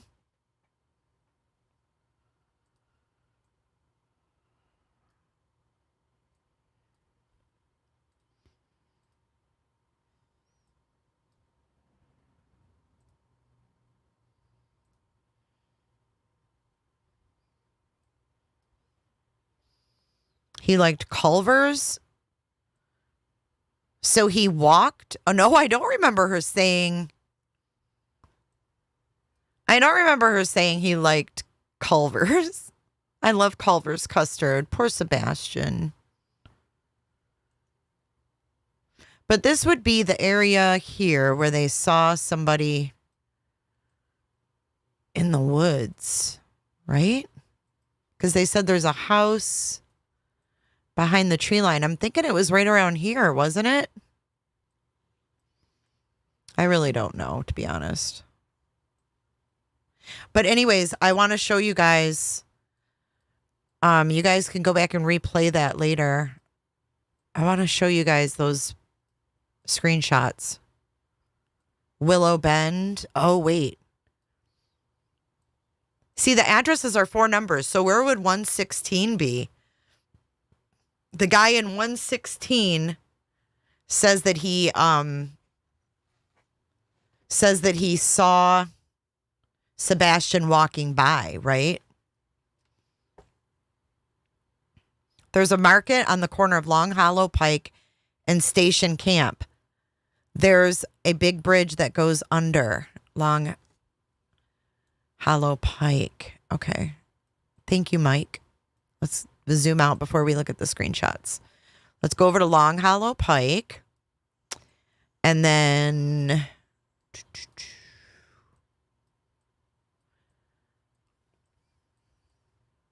Station Camp Market.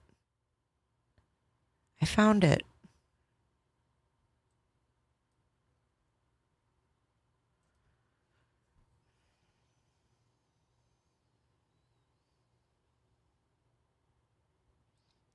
There's like a hiking trail. Is this what you're talking about? Oh, they have a Publix? I didn't know y'all had Publix in Tennessee. Is this the market you're talking about, Mike? The Quick Check?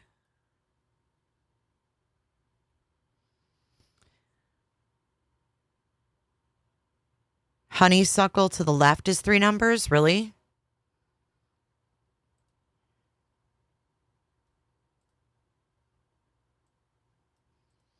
Let's look at 116 Honeysuckle. Because that guy said that he had seen Sebastian walk by. So Honeysuckle 116 would be right here. Okay, so let's do this. 116 Honeysuckle to 1008 Stafford.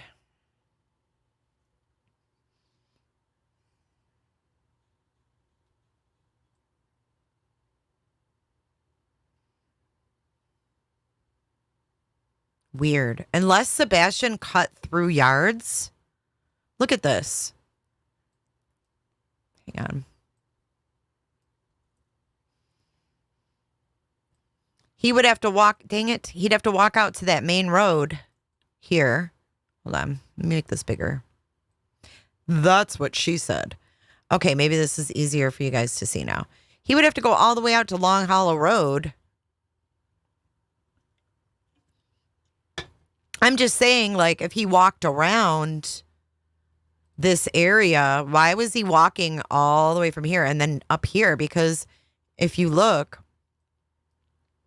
unless he cut through yards, how did this man, I mean, he'd have to walk from his house down to the main Hollow Pike Road and then walk up through this neighborhood.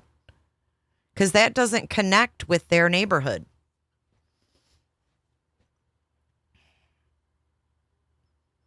Maria, I think it's bullshit. I think that man is bullshit. Okay, 116, Honeysuckle.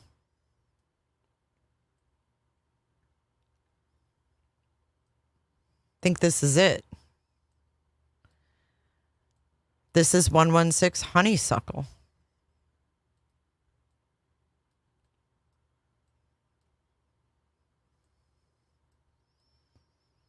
But look, it's all fenced in. He couldn't cut through. He would literally have to walk to that main road to get to this guy's road. Like, why? No, he can't because it's fenced. Look, everybody's got fences. Unless he's hopping fences. But why would you do that?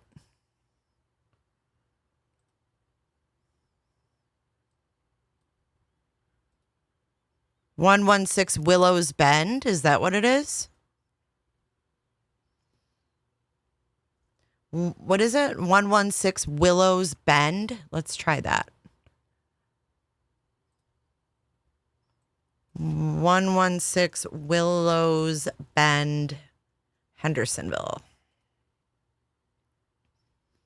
Oh, that's in the construction site. Oh, I just got a hot flash.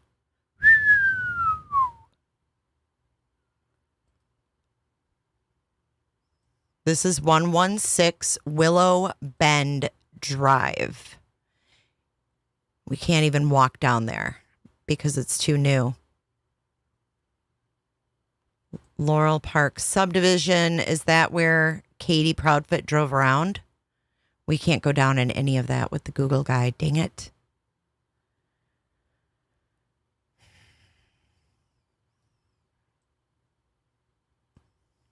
Yeah, Kel Lynn is 4 numbers, not 3.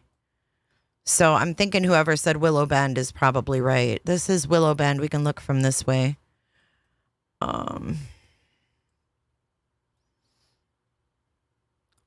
So this is Willow Bend. This is the house where the guy, if it's Willow Bend, 116. No, there's no RSOs on Honeysuckle. I looked.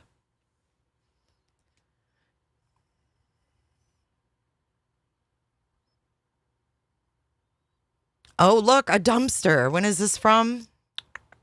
July of 2023, and I can't read the name. Can y'all read that name? Is it Republic? I want to know the name of the dumpster company in there.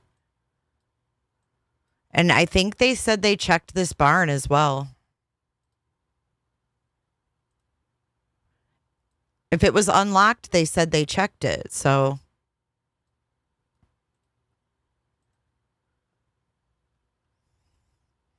He wouldn't be hopping fences with no shoes. He wouldn't get very far. Let's take a look at these screenshots now.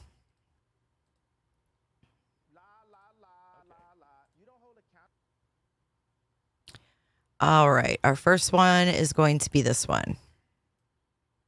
Thank you for subscribing, Bobbin Robin. Bobbin Robin.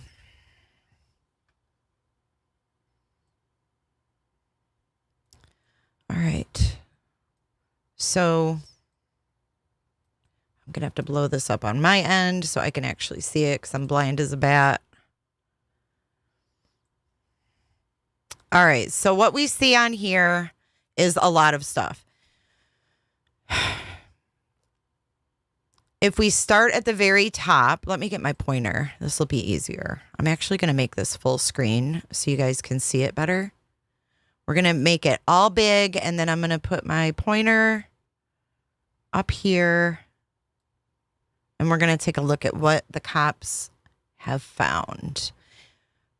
Because we listened to the press conference. If you missed it, you're going to want to go back and listen again, because they talk about, like, this is where we mark evidence, and then they check it out, and then they take it off. Well, we have a press conference 4 days in where they say, you know, this is our map, and they still have up here, it says blanket. Right here, blanket. And then it says mobile homes above creek over here. Large pond. And then you have names of officers. Like this one says Mark 22824 1:18 p.m. Like they're clearing all these areas, and they're telling you, you know, they're cleared. And then over here you see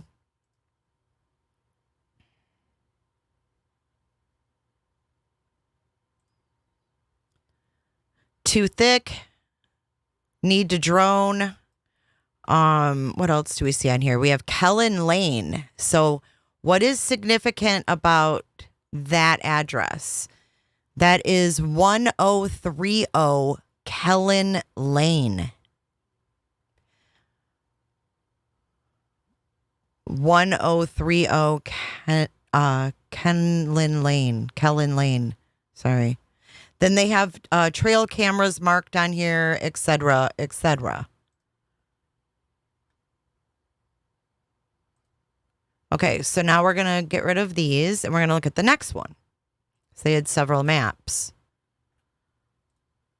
The next map, let's get it out, will be this one. This is the day one search, and it's hard to read. But you have TBI fixed wing. Hang on.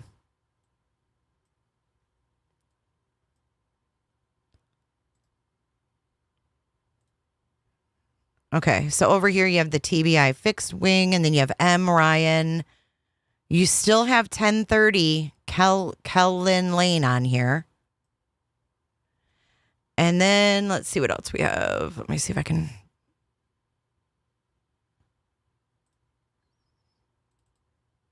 make this bigger for myself so I can actually read it.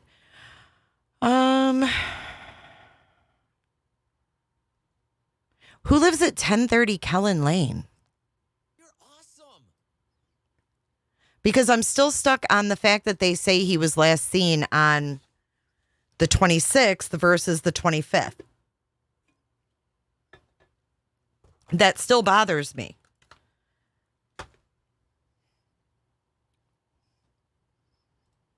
All right, hold on. That's not the right one. Let's do this one. So up here we have C1030 Kellen Lane. This is the one I wanted to talk to you guys about. I got to get a drink though, because I'm really parched. Let's see. So there's Kellen Lane, and then here's the person seen by drone. And then there's this weird red dot that I don't know what that is. So if this is Kellen Lane, Wouldn't this be... I'm trying to figure out where the person seen by drone would have been.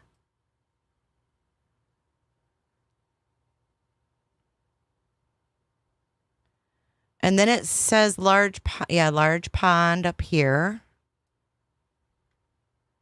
Does that say Goodwill? I mean, if you guys know this area, let me know if you can tell where that person seen by drone is. I'm going to go grab something to drink really fast. I will be back in just 2 minutes.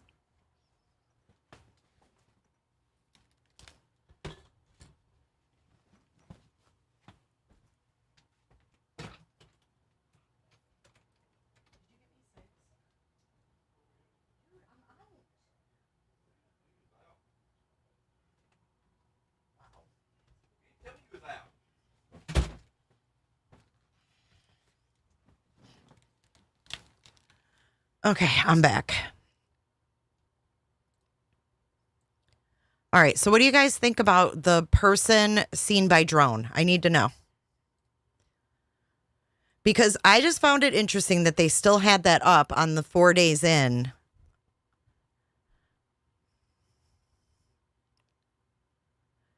If it was after midnight, it would be the 26th. Right, so who saw him after midnight?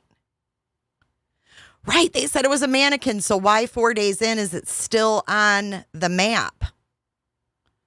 That's what I'm wondering. If it's 4 days in, why is it still on the map? So I'll show you where they live in Whitehall. So if he's heading to Whitehall, he's got a long ways to walk, guys. Okay, let me show you where Whitehall is.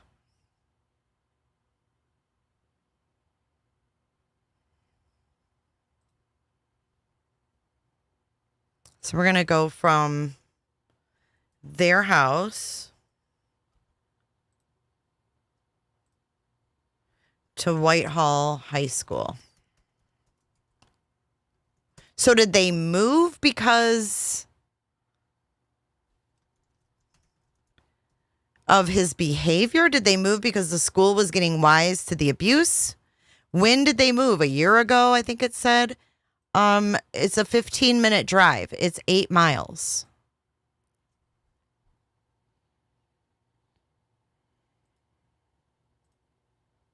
So, I mean, if he would have started walking, if he knew the route to White House, let's say he started walking because Katie locked him out.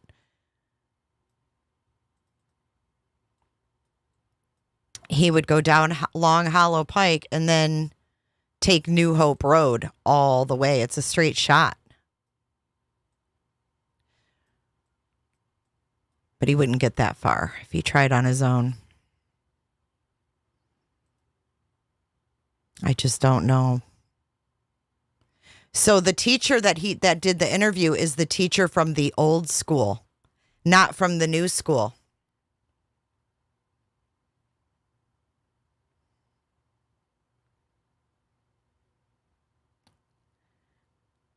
I'm sure they could easily change it to mannequin. True.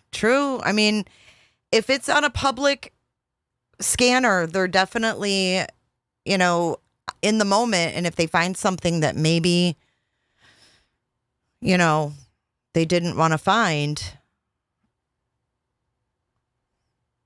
or didn't expect to find at that moment, they might cover it up by saying it's mannequin. I don't know. Someone in law enforcement could definitely tell us if they, I'm sure they have plans for that. Let's take a look at this video. This is another update from authorities. Because I think they have a lot more than they're telling us, guys. I think they know damn well about what was going on in the Proudfoot home. I think they're just getting evidence together. I hope. I want to get to this breaking news right now. I'm Mark Kelly from the WKRN.com alert desk. We're expecting any moment right now an update on the search for that missing teenager, Sebastian Rogers. Let's listen in live. Here in a few moments, I'll go through some slides and show you what we've done over the past 4 days of searching. Really wanted to come to the community and ask for your help. We need you to search your properties every day, morning and night. If there's a shed or a crawl space or up under your mobile home or a tarp that's in your yard, Check it every morning and check it every night. Look for any details that something has been disturbed. If there's a shirt that was there today that wasn't there yesterday, notify us. You can really help us by searching your own property twice a day. Like I said, we're operating under the assumption that Sebastian walked off, and we really need your help to ensure that he is brought home safely. Okay, and when Chief talks about searching your homes, if you've got a farm, we are aware, we're well aware that the tendency to follow creeks is great, and we've actually done some case studies, some history on calls and searches in the past where young men or young women have traveled to creeks. So we want you to look at creeks. We want you to look at ponds.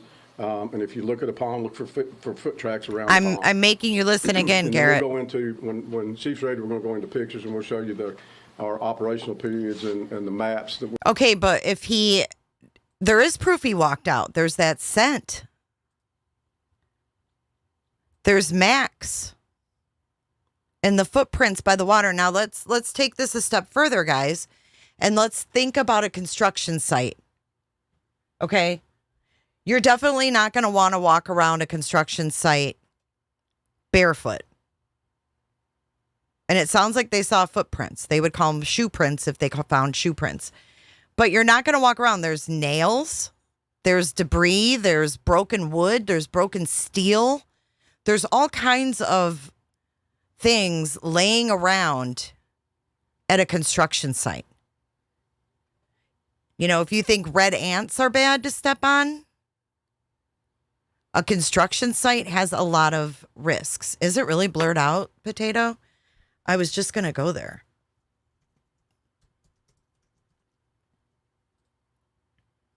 Is that where the video came from, maybe?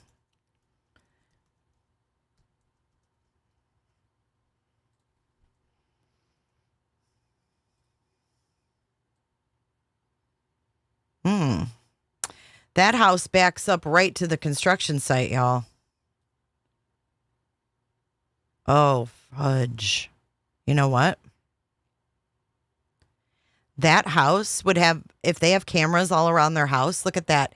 They would have a view of the retention pond. Check it out.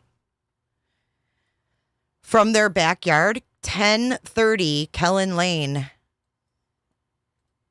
would have a view of the retention pond that Max dove into.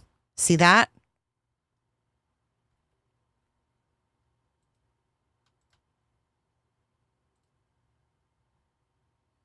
Right here.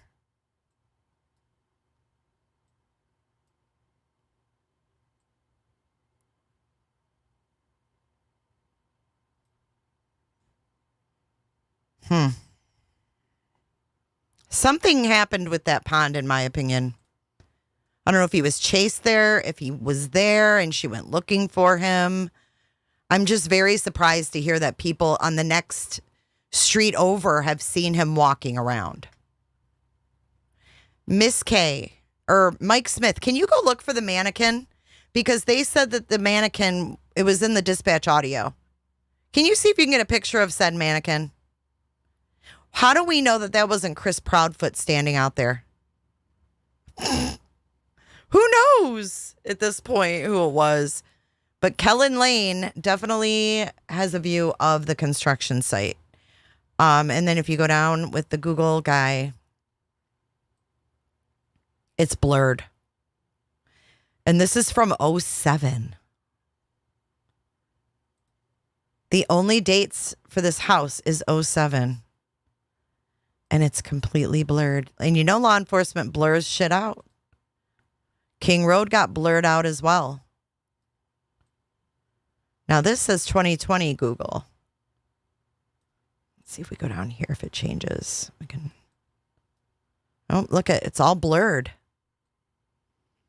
He could have walked through the pond. But it was really muddy. And if he doesn't like to walk outside, and he's not going to walk through that muddy pond. Have y'all seen that pond? Let's go to YouTube really quick and look at Narked Divers, because they went in that pond and they found a hat. And that pond is nasty. Sebastian ain't going to want to go in that pond. not willingly. I wonder if he hid in that pond. Here's that pond. Right here. Maybe we can actually see dumpsters from this video. Oops.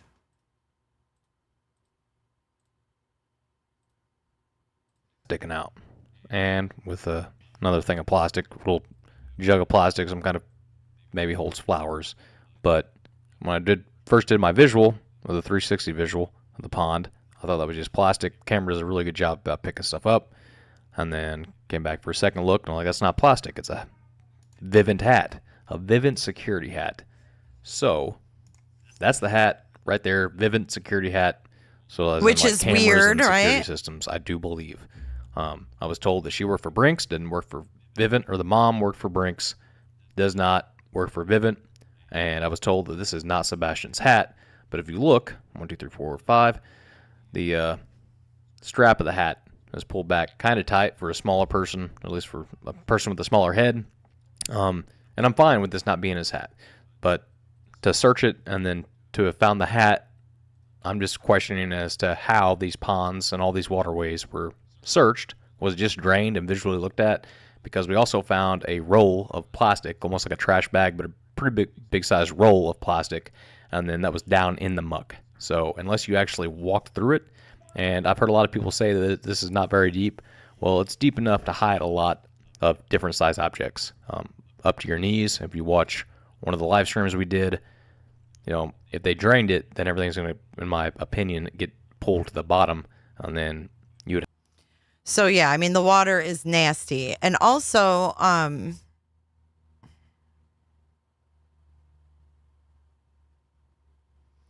don't think he'd wash his feet in there. And then here as well, this pond right here was 1 foot to 8 foot deep.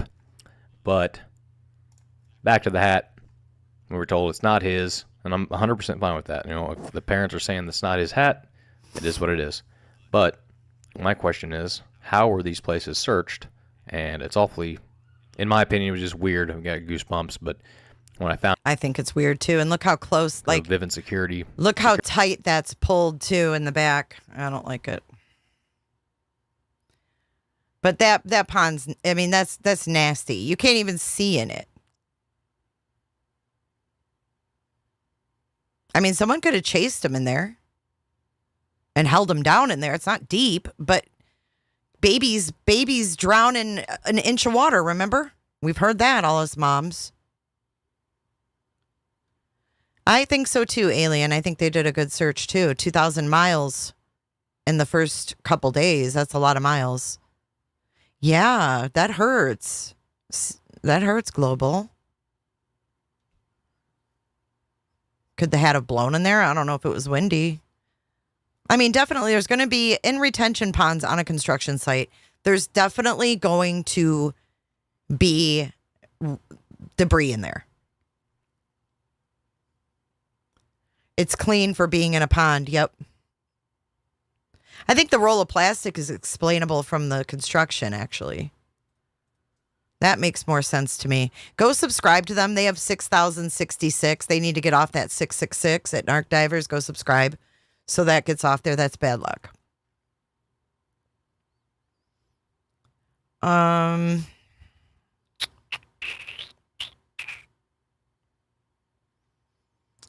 Here's the call with Chris Proudfoot.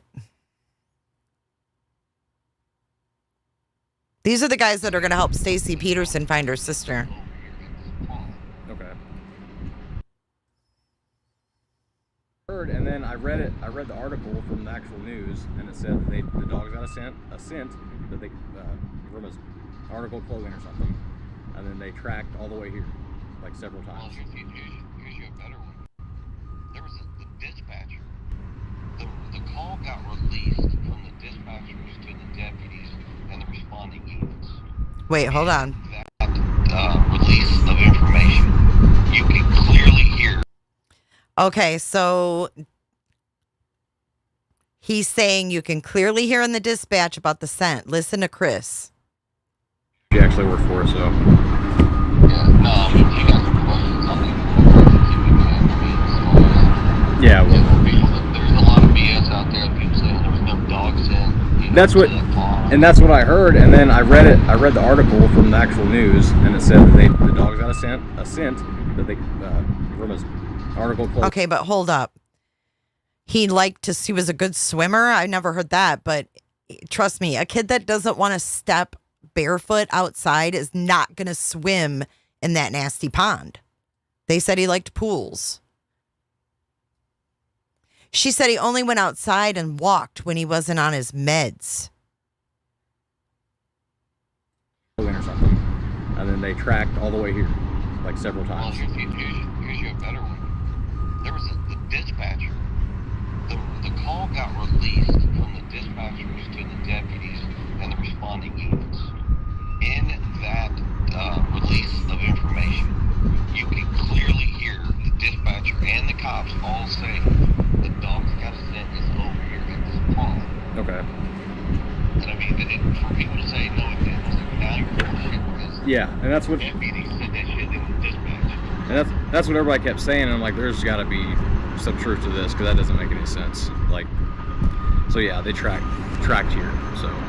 Yeah, and then, like I said, the path that they tracked, so if you're in that subdivision, yeah, directly, the next subdivision over to the left is our subdivision. Okay. It's called Victoria Place. Okay. The scent that they got, as soon as you turn in our subdivision, you're on Keller. Drive it all the way up to the very top of the hill at a four-way. You'll see that to the right, they're cutting in the new road that will link all this together. Okay. Yeah. The scent Is that what he's talking about? Directly right there? Oh. So a track.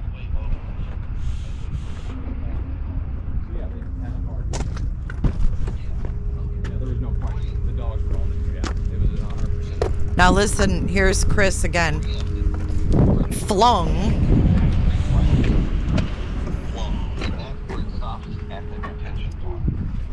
And do you know how much they actually drained? They drained the whole thing. It's okay. So initially, when they went over to look at it, it was only knee deep. From the picture that you showed me, there's a lot of new runoff. Yeah, that's what. From where they're cutting. Yeah. Trying to figure out. I was like, I don't know how shallow it was before or after. Yeah. I'm 5'9", and it was knee deep. Okay.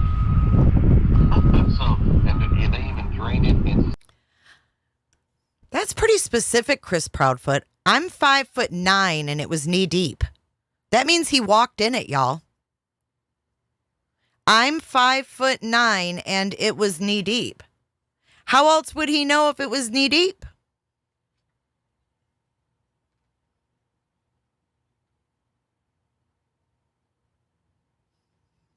You wouldn't know it's knee deep unless you walked in it. How's he going to know that?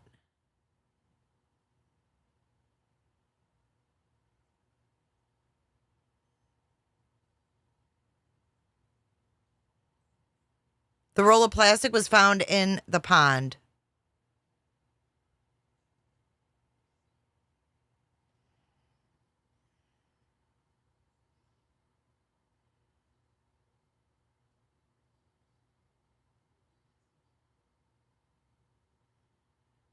I can't add other.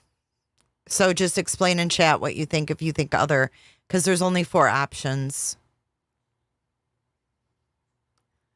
Yeah, I mean, I'm 5'9" and it was up to my knees. You would have to walk into it to know it was up to your knees. Like, I'm not going to look at a pond and go, oh, that's up to my knees.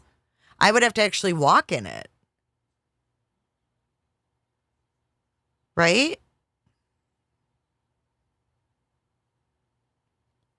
Are you talking about the latest on Live PD, that one?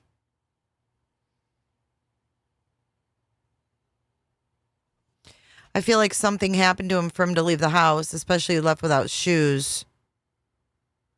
Children don't just, no, they don't. Ha! 5'9" is being generous.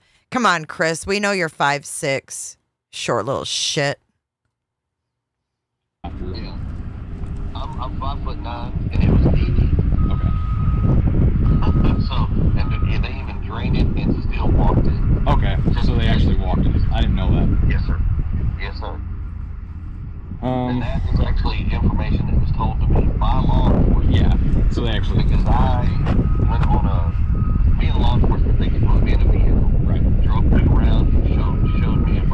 they drove him around and showed him a bunch of stuff. No, he didn't get in there. They didn't let anybody in the search. They didn't let any of the family in the search. It was just law enforcement. They had to stay out of the way.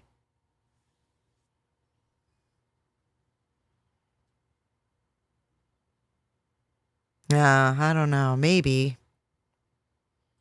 Right. Drove me around, showed me a bunch of stuff. I'm the only one that they've done that with. Okay. So I can actually give you a little bit more information than what everybody's out there running their mouth. No, I'm not going public with it. No. Quite honestly, I'm tired of the BS and the rumors. That's what I kept trying to tell everybody. I was like, it's, you know, the kid. Anyway, I said he left the house, and then the internet went crazy with rumors and speculation. And I was like, I don't go off of rumors. I go off of what we got now. And I said something about that pond. And I said, and it just stopped. I said, so that's where I want to go. That's where I want to search and try to figure this out. So to work backwards from the pond, okay, if you were to walk from the pond, go straight up into the construction site, you'll see where they cut the road and it turns left. If you walk that all the way back, runs you to our subdivision. Okay.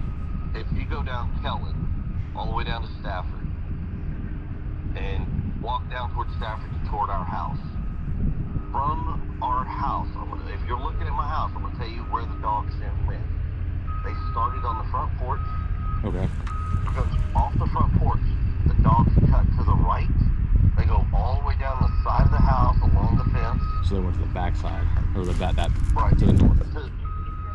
If you're looking at my house, okay, it's going to be the right-hand side. The dog goes all the way down the fence. The dog comes all the way back up into the yard, and then it cuts diagonally to the house next door to us through their backyard. And that is the direction which the dogs take off. Now after that, that's where they get over to the main road, go up Kellen, and head over to the other subdivision. Okay. I mean, they've had dogs. How many? Yeah, a lot of dogs. But day one, there was 5 dogs. There was a Belgian Malinois. 5 dogs the first day, he said. A blue heeler, 2 bloodhounds, and a blue tick. I know with good dogs, like, they'll do the track that's on the ground, and then if they smell a stronger scent in the air that's closer, they'll go to that direct scent. So if all the dogs were tracking actually on the ground, then I feel like this is the play, like the spot to figure it out. Because if he would have cross tracked, like actually like headed back. Thank you, Catherine. They should have been able to pick up on it, like a good dog. So in the 8 days of the very intense searching, in the 8 days, on day 1, the 5 dogs did that. Out of the 8 days, 3 different dogs from 3 different groups went to that same area and that same scent. On day 1, 2 of those dogs did the same path. Okay. And I'm pretty sure that was the bloodhound and the blue tick. It was probably the better dog. Yeah, those 2 were probably the better ones. Now the guy, man, I can't remember this guy. I called him Michael, but I think they call him Michelle. Okay. He's French. He's French. He's out of North Carolina, I believe, and he trains. He teaches he trains. They call him Michael, but I call him Michelle. Or they call him Michelle. I call him Michael. And one of his dogs did that same path. From what I was told, that's why I was like, well, there we go, folks. That's why out of all the dogs, there was at least 3 consistent hits that do that Right. path. And then went to the strongest path, the strongest, most recent scent. And there was a couple dogs, like one dog went over to Long Hole Pike and got there and he lost his scent. The rest of the dogs all picked up scents, but then they go in all different directions and they lose. Well, I appreciate your information, and I'm gonna try to figure this out and keep on working at it. And if I get anything, I'll let you know. Yeah, that guy I sent you his info, Ken Wagner. Okay. He's the EMA director for Summit County. He was the one, I guess, they were doing. He was responsible for the ground searching and the waterways and the caves and everything. Okay.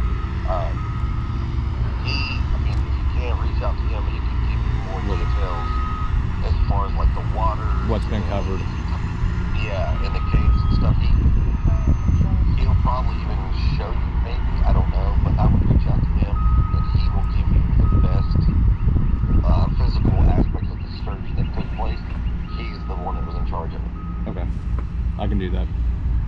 All right, man. All right, If you need something, Yeah, I'll give you a call. All buddy, okay. right, thank you very much. All right. Thank you, sir. Bye. So weird, isn't it?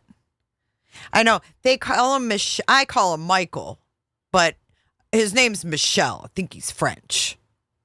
Feel the love.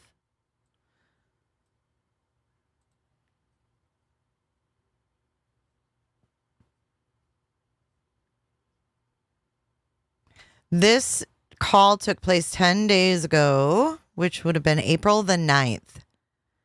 April the 9th. So I've got one more thing to show you, and then we are wrapping. We are calling this one a wrap. But you guys, I saved something really interesting for last. Dr. Malmo found this and sent it to me. I thought it was a really great find. We have an alumni spotlight of Chris Proudfoot. So his truck driving, or his crane operating school has spotlighted Chris Proudfoot as an amazing alum of Heavy Equipment Colleges of America. And I'm going to read this to you guys. Are you ready? HEC alumni like Chris Proudfoot can tell you firsthand how important receiving the right training and education is to your success. Whether you're a veteran looking for a smooth transition to civilian life or someone searching for a rewarding career. Hold on.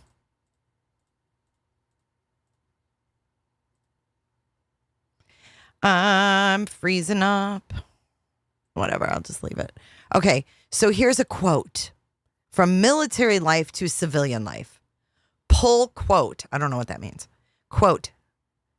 I like being able to see the fruits of your labor as a project progresses. Before graduating from HEC, Chris was in the military where he developed skills and experience using heavy equipment. He worked with an RG crane to safely move weapon systems. As he was leaving the Navy in 2019, Chris began thinking about what kind of civilian career he wanted. He had already experienced working in an office setting in managerial positions, but decided that he belonged to the heavy equipment industry. That's when he decided to look into heavy equipment programs offered at HEC. He was able to find a convenient location and quickly qualified for just about everything in HEC's crane program. He is now employed as a crane operator for P&J Arcomet, peanut butter and jelly.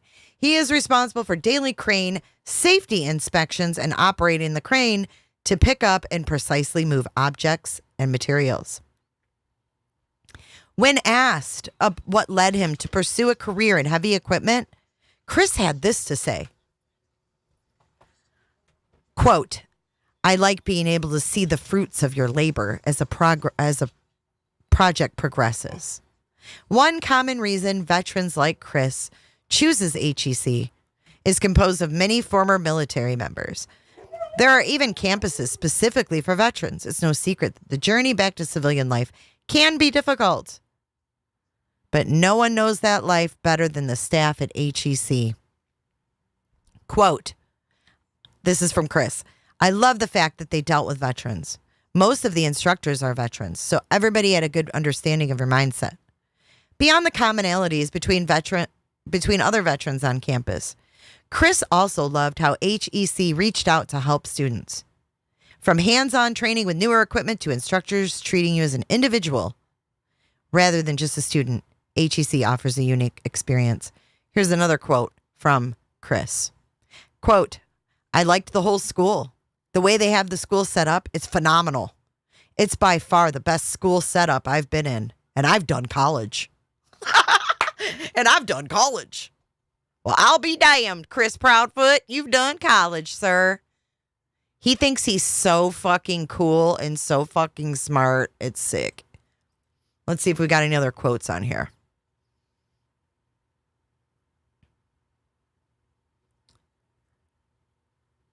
Okay, here's Chris. If you're searching for mentoring, this industry is full of opportunities. This is an industry that will never go away, ever. I don't care how bad the economy is. You got to have people to build. You got to have people to do other things that most people want. And the money's there. The education is here. Opportunities, even traveling. I'm in Tallahassee, Florida, running the tower crane, and I live in Nashville, Tennessee. Actually, I don't know if that's Chris. Seems like it is. But yeah. Spotlight. I like being able to see the fruits of your labor as I can't say that. It's like a fucking tongue twister. As your project progresses. I'd like to flung him out of a fucking crane. So at the very least, guys, let's hope and pray that they find Sebastian and these people get what they deserve. The abuse and everything else that they've done.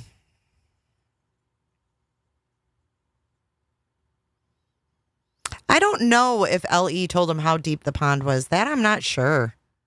I'm not sure. Jason, it's so good to see you, Jason Riddle.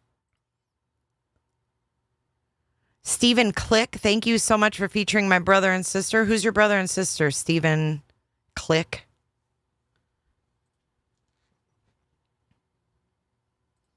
I did, J-Lo. I did. And I've seen that. What's up, Fun Size? What is the address of the house? It just said one. I don't know. We'll have to go. You guys can go back and replay. I've got to get on out of here. I've got some stuff to do, but I will be live tomorrow. We'll figure out what we're going to talk about. But in Discord at 7 p.m. tomorrow, Eastern Standard Time, we will be watching a special documentary. So make sure you join us and let me know if you're replaying this video. What do you think? I've got more to talk about when it comes to Sebastian and all of this stuff. So we'll get together this weekend. You guys have a great Friday night. Stay safe and be kind to one another. Hopefully next week we can spin the wheel of Friday. But I think Sebastian lived in hell like Ronan Farrader and Summer Wells and her brothers and all these kids we hear about. It's sad. It's sad. But make sure you hit that like button, guys. I love ya. Stay safe. Let's roll our credits and dance this mofo out.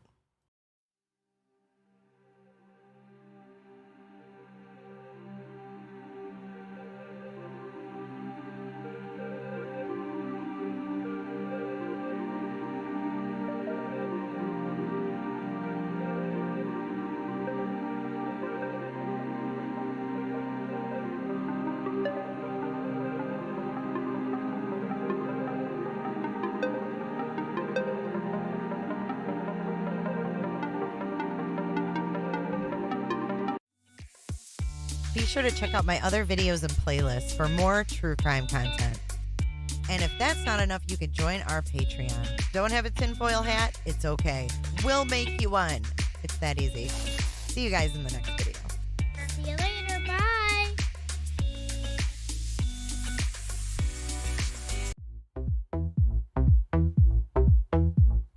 I don't give a What the French call I don't les really incompetents. care about you and your problems. I don't give a damn. You talk way too much. I have heard enough about you and your problems. I don't give a damn. I don't give a damn.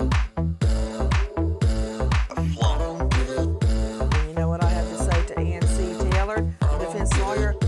Bring it on, woman. You're being a Karen.